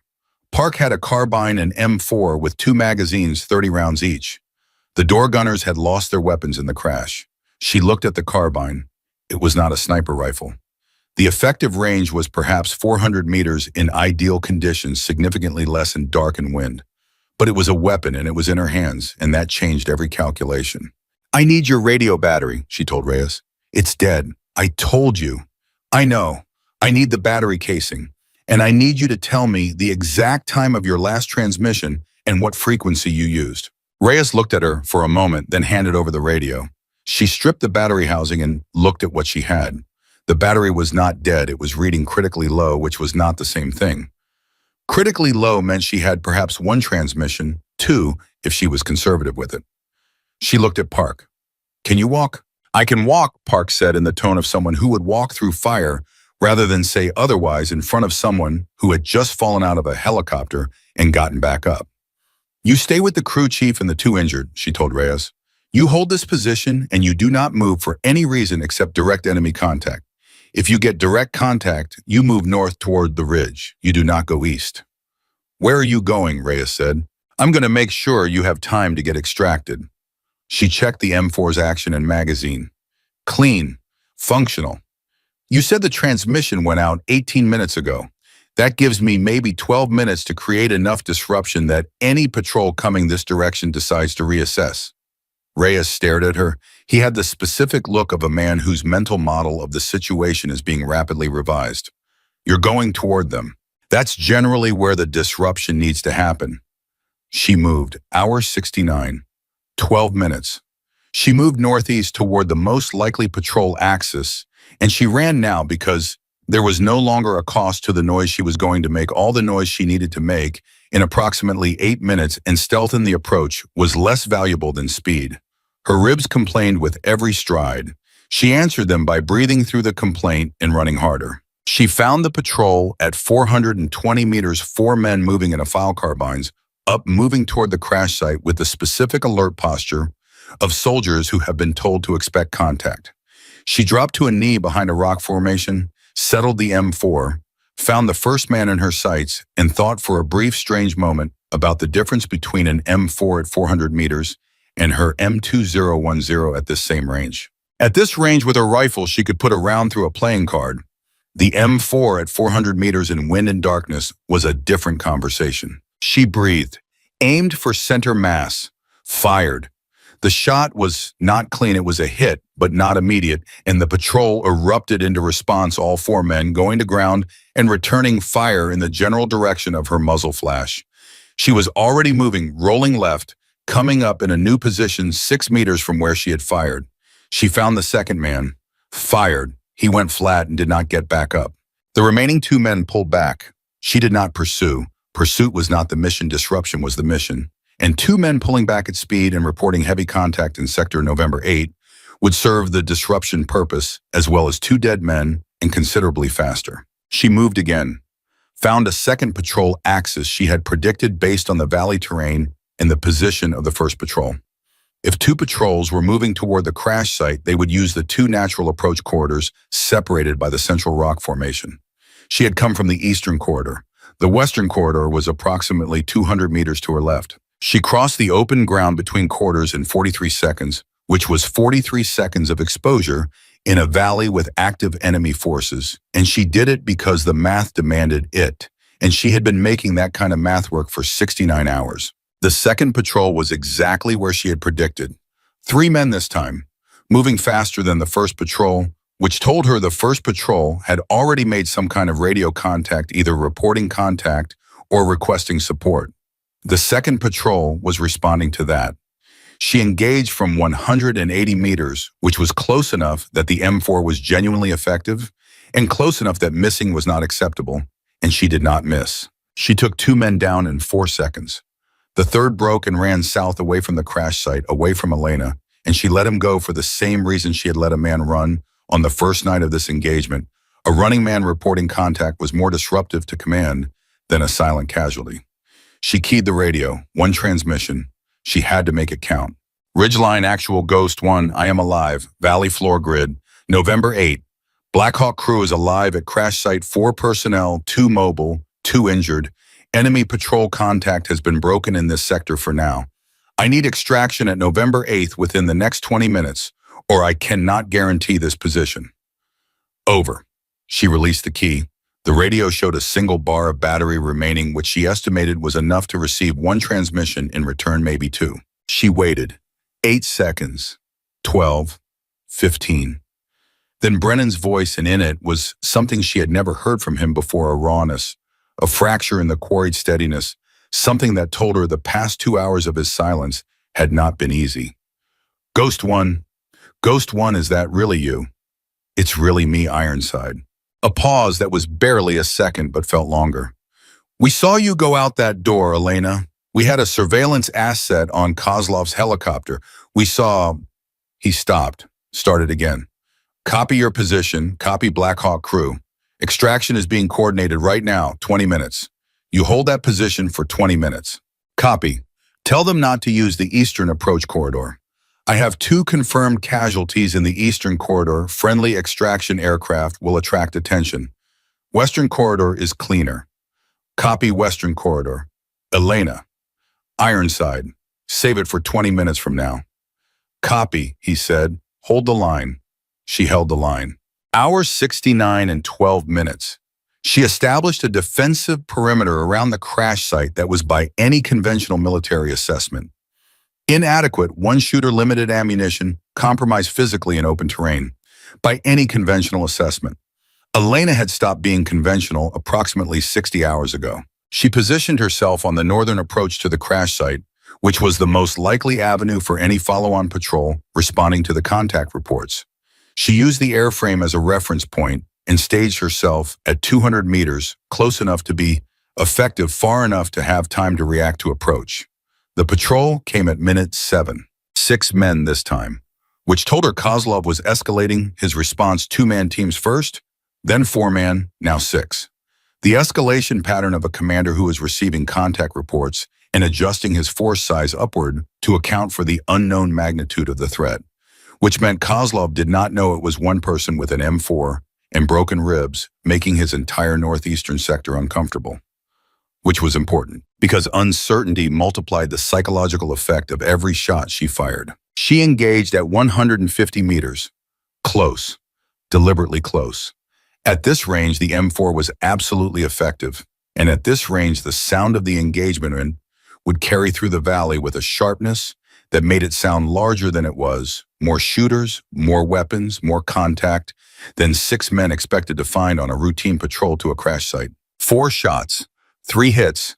The patrol fragmented, half going to ground, half pulling back. She shifted position, immediately came up 30 meters to the right, fired twice more. The patrol pulled back entirely. She had 6 rounds left in the first magazine. She swapped to the second, breathed through her ribs. 12 minutes down. At minute 16, she heard the rotors. American rotors, she identified them before the navigation lights appeared, and the specific frequency was the sound she had been listening for, in the way you listen for a specific voice in a crowd. A Black Hawk running lights, minimal coming in from the west on the corridor she had specified. It was the longest 4 minutes of the engagement. 16 minutes had given Kozlov's command structure time to recalibrate, and she spent those 4 minutes in constant movement along the northern perimeter, firing twice more at movement signatures she could not fully identify, spending ammunition she could not afford to spend because the alternative was letting a patrol reach the crash site in the final minutes before extraction. The Black Hawk flared over the crash site. Reyes was already moving the crew park, helping one door gunner, Reyes half carrying the second, and Elena was backing toward the aircraft while watching the northern approach M4 up the last magazine running low. A crew member from the Black Hawk grabbed her arm. She nearly shot him on reflex. She did not. She let herself be pulled aboard. The helicopter lifted. She looked down at the valley as it fell away beneath her, and she thought about everything that had happened in those 70 hours of darkness and cold and decision, and she felt not triumph, not relief, not the clean emotional resolution that people who have not been in combat sometimes imagine follows survival. She felt the specific, exhausted, complicated thing that follows when you have spent everything you have and are still here, and now the spending is over and the body and mind have to figure out what to do with that. She thought Kozlov is still down there. The helicopter banked south. She sat back against the airframe and looked at Reyes, who was watching her with an expression she recognized, the expression of someone recalibrating what they thought a person was capable of. "You fell out of a helicopter," Reyes said. It was not quite a question. "Thrown," she corrected. "There's a difference. And then you came and got us. You would have done the same." Reyes looked at her for a moment longer. "I don't know if I would have," he said honestly. "I like to think so, but I genuinely don't know." She didn't answer that. She was looking out the door at the valley below, where the first gray of true dawn was beginning to separate the sky from the mountains.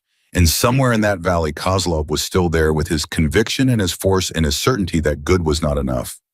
She thought he has not been proven right yet. She was admitted to the field surgical unit at hour 73 in 40 minutes, and the medical team who received her had been briefed on her status as a casualty from a helicopter ejection at altitude, and they had accordingly prepared for serious traumatic injury, and what they found was a dislocated shoulder that had been self-relocated. 2 broken ribs, multiple lacerations, deep bruising across the entire left side of the body, early-stage hypothermia, and a state of caloric and sleep deficit that the attending physician described in his notes as the most significant sustained deprivation I have assessed in a combat casualty. Which, I know in fun. What they did not find was a person who was done. Brennan was there when she came out of the first surgical assessment. He was standing in the corridor outside the medical bay with his hands in his jacket pockets and the look of a man who has been standing in corridors outside medical bays before and knows the specific quality of waiting that it requires. When she came through the door on a crutch, she refused the gurney, which the medical staff noted with a combination of exasperation and something adjacent to admiration. Brennan looked at her for a long moment, and then he did something she had not seen him do before. He put his arms around her. Not a military embrace, not the back slap, arm clasp kind of contact that men in uniform use to maintain the emotional vocabulary of brotherhood without crossing into sentiment. An actual embrace, brief and complete, the kind a father gives. She felt it register in the place where 66 hours of solitude and cold and the accumulated weight of everything she had carried on that ridge without complaint had settled. She did not cry, but it was a closer thing than she would admit to anyone except possibly him. He stepped back, looked at her face. "Kozlov said your father died for nothing," she said. "I know. I heard the broadcast." He was wrong. "I know that too." She looked at him steadily. "I'm going back out there." Brennan was quiet. Not surprised, she saw no surprise in his face. Just the settling of a man who has heard a thing he expected and is deciding how to respond to it. "The surgeons want 48 hours, he said. Kozlov is still operating in that valley. If his command structure is intact, the advance resumes. Everything I did up there, I know what's at stake. Then you know I cannot be in a medical bay for 48 hours. He studied her face for a long moment.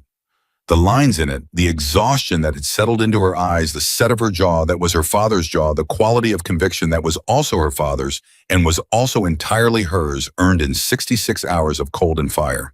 "Walsh is already making the case to command," Brennan said carefully. "He wants to use your position data, the engagement patterns you established, the movement signatures you identified, to put together a precision strike package on Kozlov's command element. He doesn't need you on the ridge for that. He needs your intelligence." She thought about this, thought about what it meant to hand her knowledge over to a strike package rather than to her own trigger. She thought about Kozlov stepping off that helicopter and walking into the valley with his certainty. She thought about the pilot's voice on the radio, "Whoever you are, thank you." She thought about being thrown from a door at 800 feet and not screaming. "Tell Walsh I want to be in the targeting room," she said. "I know every grid in that valley. I know Kozlov's movement patterns, his patrol rhythms, his communication windows. No one in a strike planning cell has that picture. They need me in that room." Brennan nodded slowly. "I'll tell him." She turned to go back to the medical bay. 3 steps, then she stopped. "Ironside." "Yeah." "The letter," she said. "My father's letter. I want it now."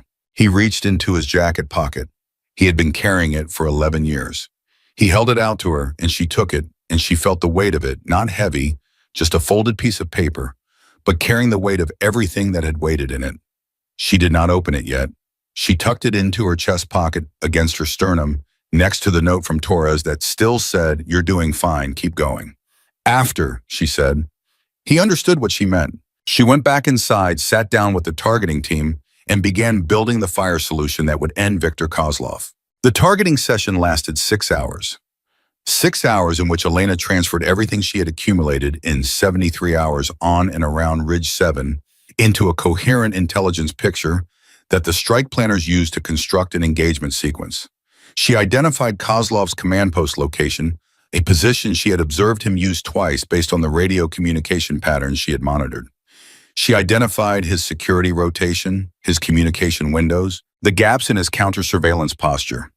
She had been watching him for 3 days from a position he never fully neutralized, and in those 3 days she had learned him the way she learned a target, thoroughly, patiently, without sentiment. The strike package was approved at hour 80. Walsh came to her as the planning wrapped. He sat across from her at the table where the maps were spread, and he did not lead with tactical matters. He looked at her directly, and he said, "When I read the after-action report for this operation, I want the record to reflect what actually happened up there. Every engagement, every decision, every hour. That's for the report to determine, sir." "I'm the one writing the report," Walsh said, "so I'm determining it now." He paused. "You held that ridge against the Spetsnaz incursion with Russian military vehicles, with a counter-sniper campaign specifically designed to eliminate you for 66 hours. You survived a helicopter ejection at altitude, and you continued the mission. And you just spent 6 hours building the intelligence package that is going to end this operation." He met her eyes. "I was wrong about you. I want that in the record too." She looked at him, thought about 12 men and 3 seconds of silence. "Captain," she said carefully, "for what it's worth, I don't think you were wrong about what you believed. I think you were working with an incomplete picture." He considered this. "That's generous." "It's accurate," she said. "The picture is more complete now." Walsh nodded once. "It is." He stood up. "Get some sleep, Lieutenant. We'll need you in the targeting confirmation window in 4 hours." She slept for 3 hours and 40 minutes, which was more sleep than she had in the previous 72 hours combined, and it was deep and without dreams, the specific sleep of a body that has been told it is finally allowed to rest. She was awake and in the monitoring room when the strike window opened. The engagement lasted 11 minutes. Precision munitions delivered from altitude guided by the targeting data she had built. She watched the intelligence feed, not graphic, just confirmation data, grid coordinates, communication, signature, elimination. She watched Kozlov's command frequency go silent. She sat with that silence for a moment. Then she picked up the letter from her chest pocket, unfolded it. The handwriting was her father's. She knew it from birthday cards and field notes that Brennan had shared with her over the years. It was deliberate and clear and slightly angular, the handwriting of a man who wrote carefully because he believed words were worth the care. It was short, 3 sentences. She read it once, then again, then she folded it back up and put it away. Brennan was standing in the doorway. He had not asked to read it. He never would. "Well," he said quietly. She looked at him. The exhaustion was still in her face, would be in her face for a long time. You don't carry what she had carried without the body remembering it. But underneath the exhaustion was something else, something that had been there on the ridge in the dark, holding a line that she had been told she was too small and too inexperienced and too female to hold. "He said Carters don't quit," she told Brennan. Brennan looked at her for a long moment. His eyes were very bright. "No," he said, "they don't." Outside, the valley was going quiet for the first time in 72 hours. Below Ridge 7, where the snow was beginning to lighten with the advance of real morning American forces, were moving forward into ground that 3 days of one woman's work had kept open for them. The Russian force, without its command element, without its tactical coherence, without the man whose voice had been the center of its certainty, was disintegrating not dramatically, not all at once, but in the irreversible way that things disintegrate when the thing holding them together is gone. The battlefield had flipped. Elena Carter sat in the monitoring room with her father's letter in her pocket and her broken ribs and her relocated shoulder and the accumulated weight of everything she had been and done in the past 73 hours, and she thought about a man calling corrections with shaking hands and a ridgeline that had asked everything of her, and a door at 800 feet in the particular feeling of hitting snow and discovering that you are still here. She was still here. And the ridge held. The surgeons told her 6 weeks of recovery minimum. She heard them. She understood the medical reasoning behind the number. She also understood that 6 weeks was a negotiation opener, not a fixed point, and she spent the first week of her recovery demonstrating through the quality and speed of her physical progress and through the sheer density of her daily therapy compliance that she was not a person who required 6 weeks. She required 4.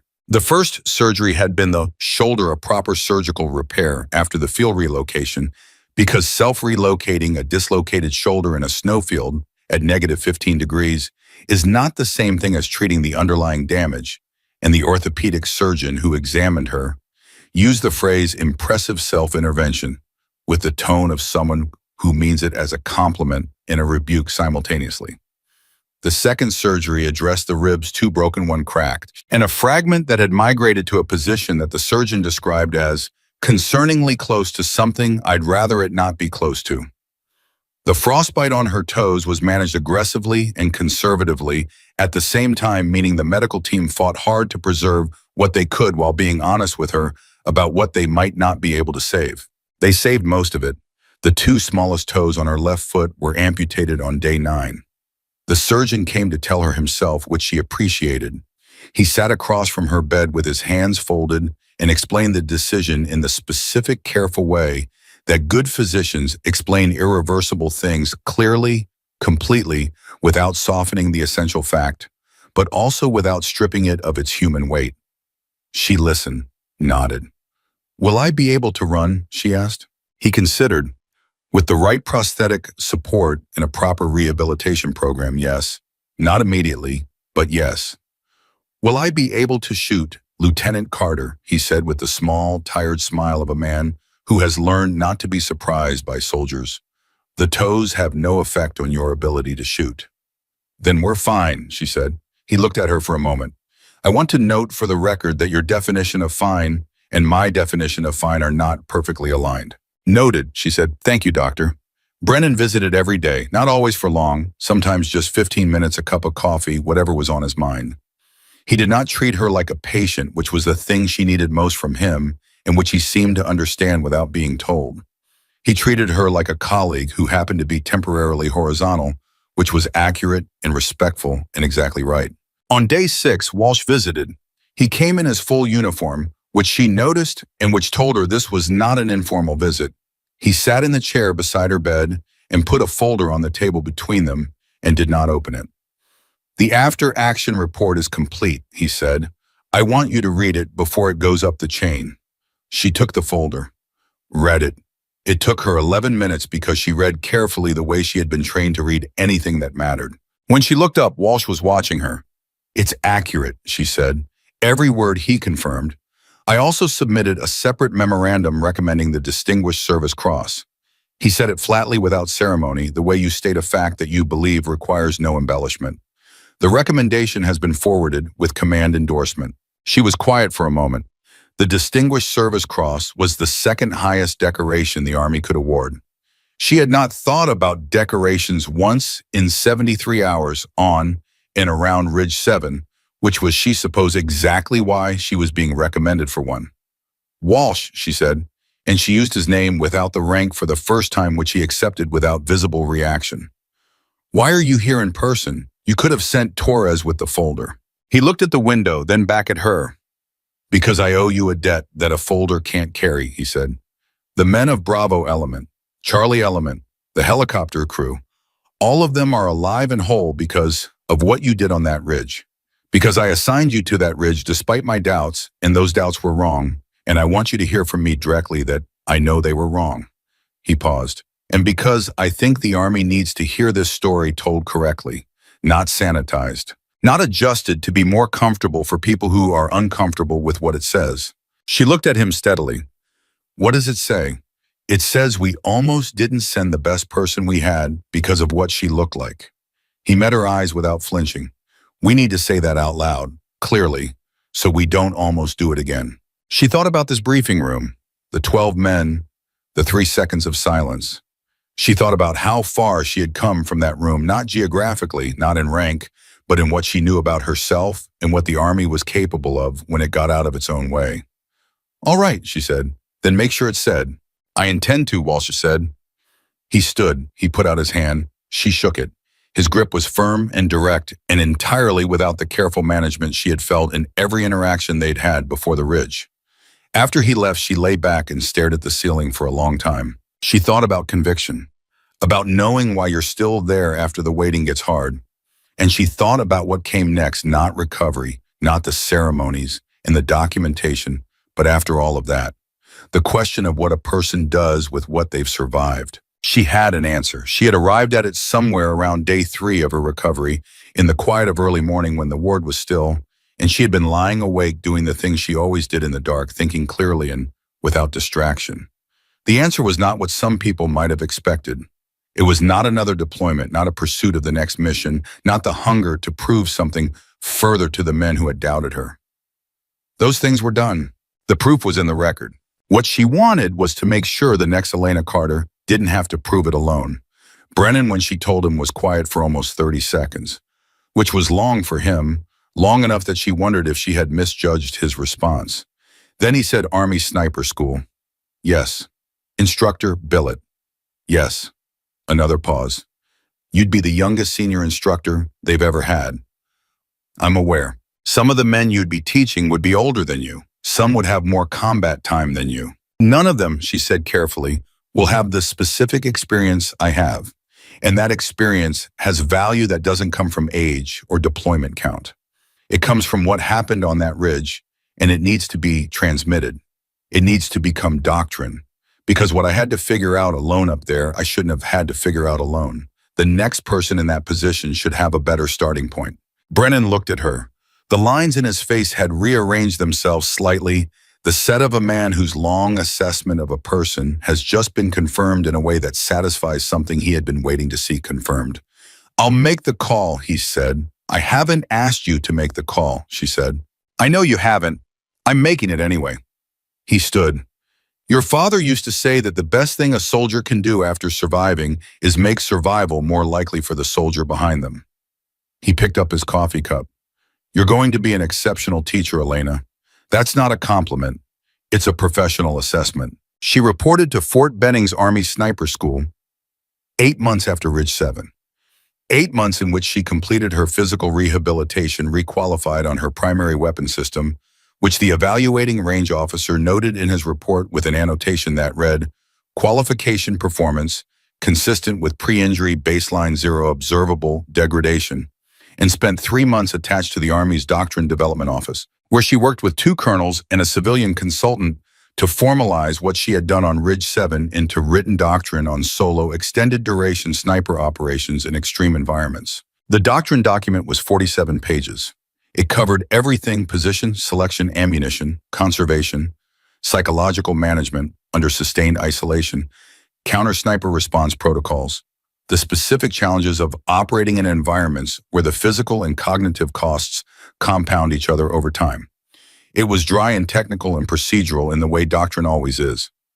It was also the most important professional document she had ever produced because every page of it had been paid for in real currency. She arrived at Benning in the fall, and the first class she stood in front of was 32 candidates, 29 men, 3 women who had all been told that their new instructor was the ghost of Ridge 7.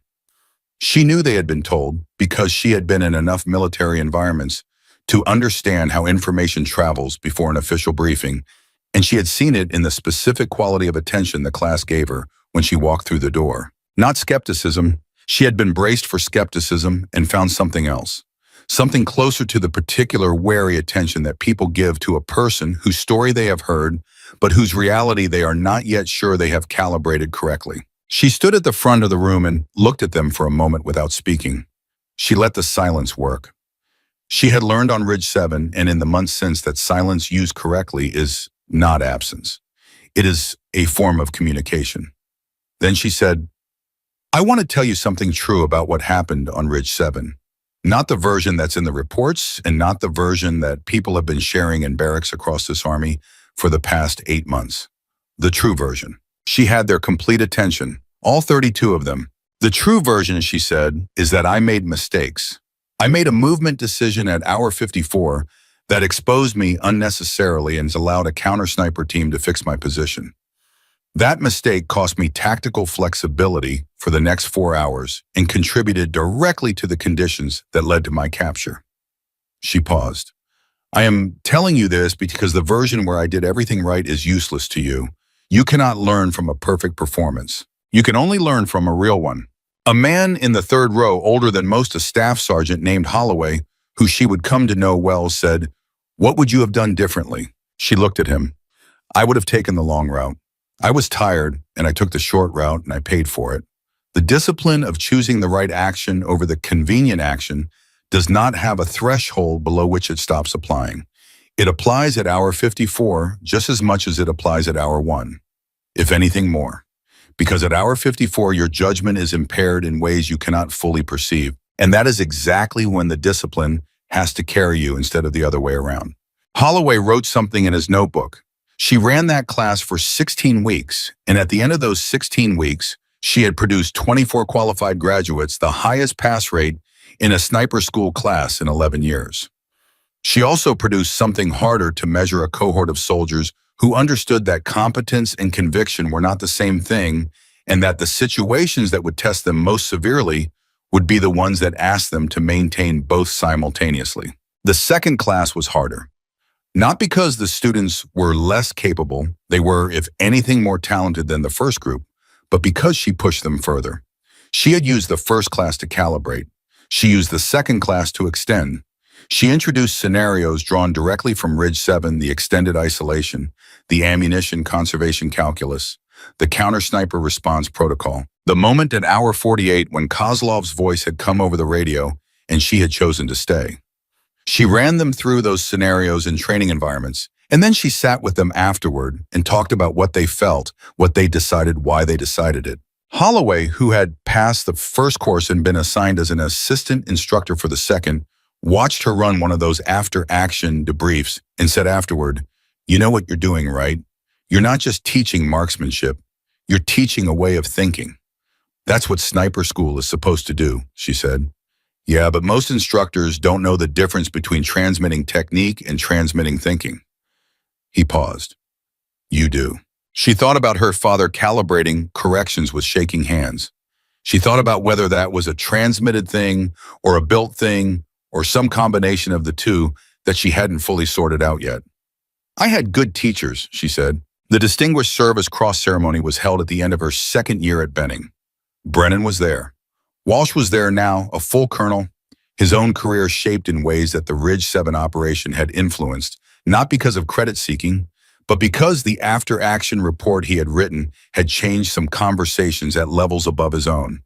Torres was there, still meticulous and quiet, still saying exactly as many words as the situation required, and no more. Reyes was there, the pilot from the downed Black Hawk in civilian clothes, now having left the Army 8 months earlier, but present because he had driven 11 hours from his home in New Mexico to be in that room. When Reyes shook her hand before the ceremony, he held it for a moment and said, "I named my daughter Elena. My wife and I agreed on it before we even told each other we were considering it. We just both arrived at the same name separately." She looked at him for a moment. Something moved in her chest that she didn't try to name or suppress. "Thank you," she said. "That's thank you." The general who presented the decoration said the expected things in the expected order, and Elena stood at attention and received it with the expected composure, and none of that was the real moment of the ceremony. The real moment was afterward, when Brennan found her in the corridor outside the hall, and he was carrying something she recognized, the same worn jacket pocket he had reached into on the morning before her insertion. The same deliberate quality of motion that meant he was about to give her something that mattered. He handed her a photograph. She looked at it. Her father, younger than she was now, in uniform, standing on a ridgeline that she recognized from Brennan's descriptions of their deployment together. He was looking directly at the camera with the expression of a man who has been asked to hold still and is complying but not entirely willingly, because there were things he would rather be doing than standing still. He had her jaw, or she had his. She hadn't seen a photograph of him in uniform before she had photographs from before his service family photographs where he was softer, less defined, still becoming what he would eventually be.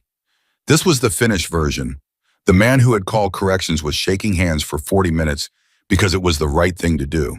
"I want you to have that," Brennan said. She looked at it for a long time. "Were you with him when this was taken?" "I took it," Brennan said, "about 3 weeks before he died. He was in a good mood that day. I don't remember why. Some days are just good days." She nodded slowly. She felt the weight of the photograph, not heavy, just present. A small square of paper that contained a whole person. "Ironside," she said. What did the letter say?" "My father's letter. I know you read it before you gave it to me." He was quiet for a moment. He did not deny it. "I read it 11 years ago, yes, the night after he died." "What did it say? The whole thing?" Brennan looked at the wall for a moment, gathering something. Then he looked back at her. He wrote 3 sentences. The first one said, "Tell her I was thinking about her at the end." The second one said, "Tell her she already has everything she needs." The third one said, "Carters don't quit."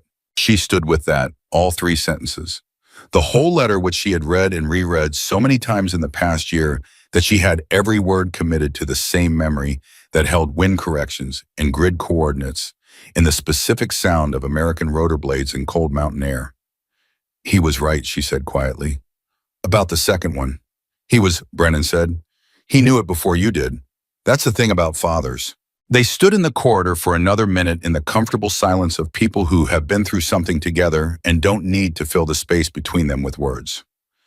Then Brennan said, "I'm retiring at the end of the year." She looked at him. 38 years, he said. "I think that's enough. I have a daughter in Portland who has been asking me to come visit her grandchildren more than twice a year, and I have been telling her the Army needs me, and she has been telling me the Army will survive my absence, and she is correct." He paused. "I'm ready." She heard what was underneath the words. He was ready because she was ready, because the thing he had been waiting to see completed the thing that had kept him in the service past the point where other men had gone, was done. She was standing in this corridor, decorated functional teaching the next generation with everything she had learned, carrying her father's photograph and his letter and his jaw and his conviction. The continuity was intact. The line held. "Before I go," Brennan said, reaching into his jacket one more time, "I have one more thing." He handed her a challenge coin. Old, the edges worn smooth from handling the design, still legible, but softened with time. On one side was the crest of her father's forward observer unit. On the other was a ridge stylized but recognizable to anyone who had ever stood on one, and below it, 2 words, hold fast. He carried that the whole time I knew him, Brennan said. I've been carrying it since the night he died. Her hand closed around it. The metal was warm from his pocket. Ironside, she said, and her voice was steady because she needed it to be steady, because some things you hold together with the force of your will when you cannot afford to let them come apart. Thank you for 11 years of carrying things that weren't yours to carry. He put his hand briefly on her shoulder, the repaired one, the one that had been through a surgery and a self-relocation in a snowfield, and was now as strong as it had ever been. A brief, solid contact. Then he dropped his hand and straightened up and looked at her with the eyes that had stopped being surprised by anything years ago. They were mine, he said simply, because he was mine, and you are mine. That's what it means. He walked down the corridor. She watched him go. She stood alone for a moment in the quiet of the hallway, the photograph in one hand and the coin in the other, and she thought about Ridge 7, the cold and the dark, and the 72 hours of wind and decision, and the moment at the door of the helicopter when the ground was 800 feet below and she had chosen not to scream. She thought about her students at Benning, 32 of them now qualified and deployed and making decisions in hard places that had been informed in some small way by what she had survived and distilled and transmitted. She thought about Reyes's daughter named Elena. She thought about a man with shaking hands calling accurate corrections because he had decided the outcome was worth the cost of the decision. She understood now completely and without remainder what legacy was. It was not a monument or a ceremony or a decoration pinned to a chest. It was the thing that continued after you were gone, the corrections that were accurate, the line that held, the soldier in a difficult place who made the right decision because someone before them had paid for that knowledge with something real and then passed it forward. She was the product of that chain. She was also a link in it. That was the whole story. That was all of it, and it was enough, and it was everything. She put the coin in her chest pocket, put the photograph there too against her sternum, next to a year of accumulated things she carried close. She straightened up.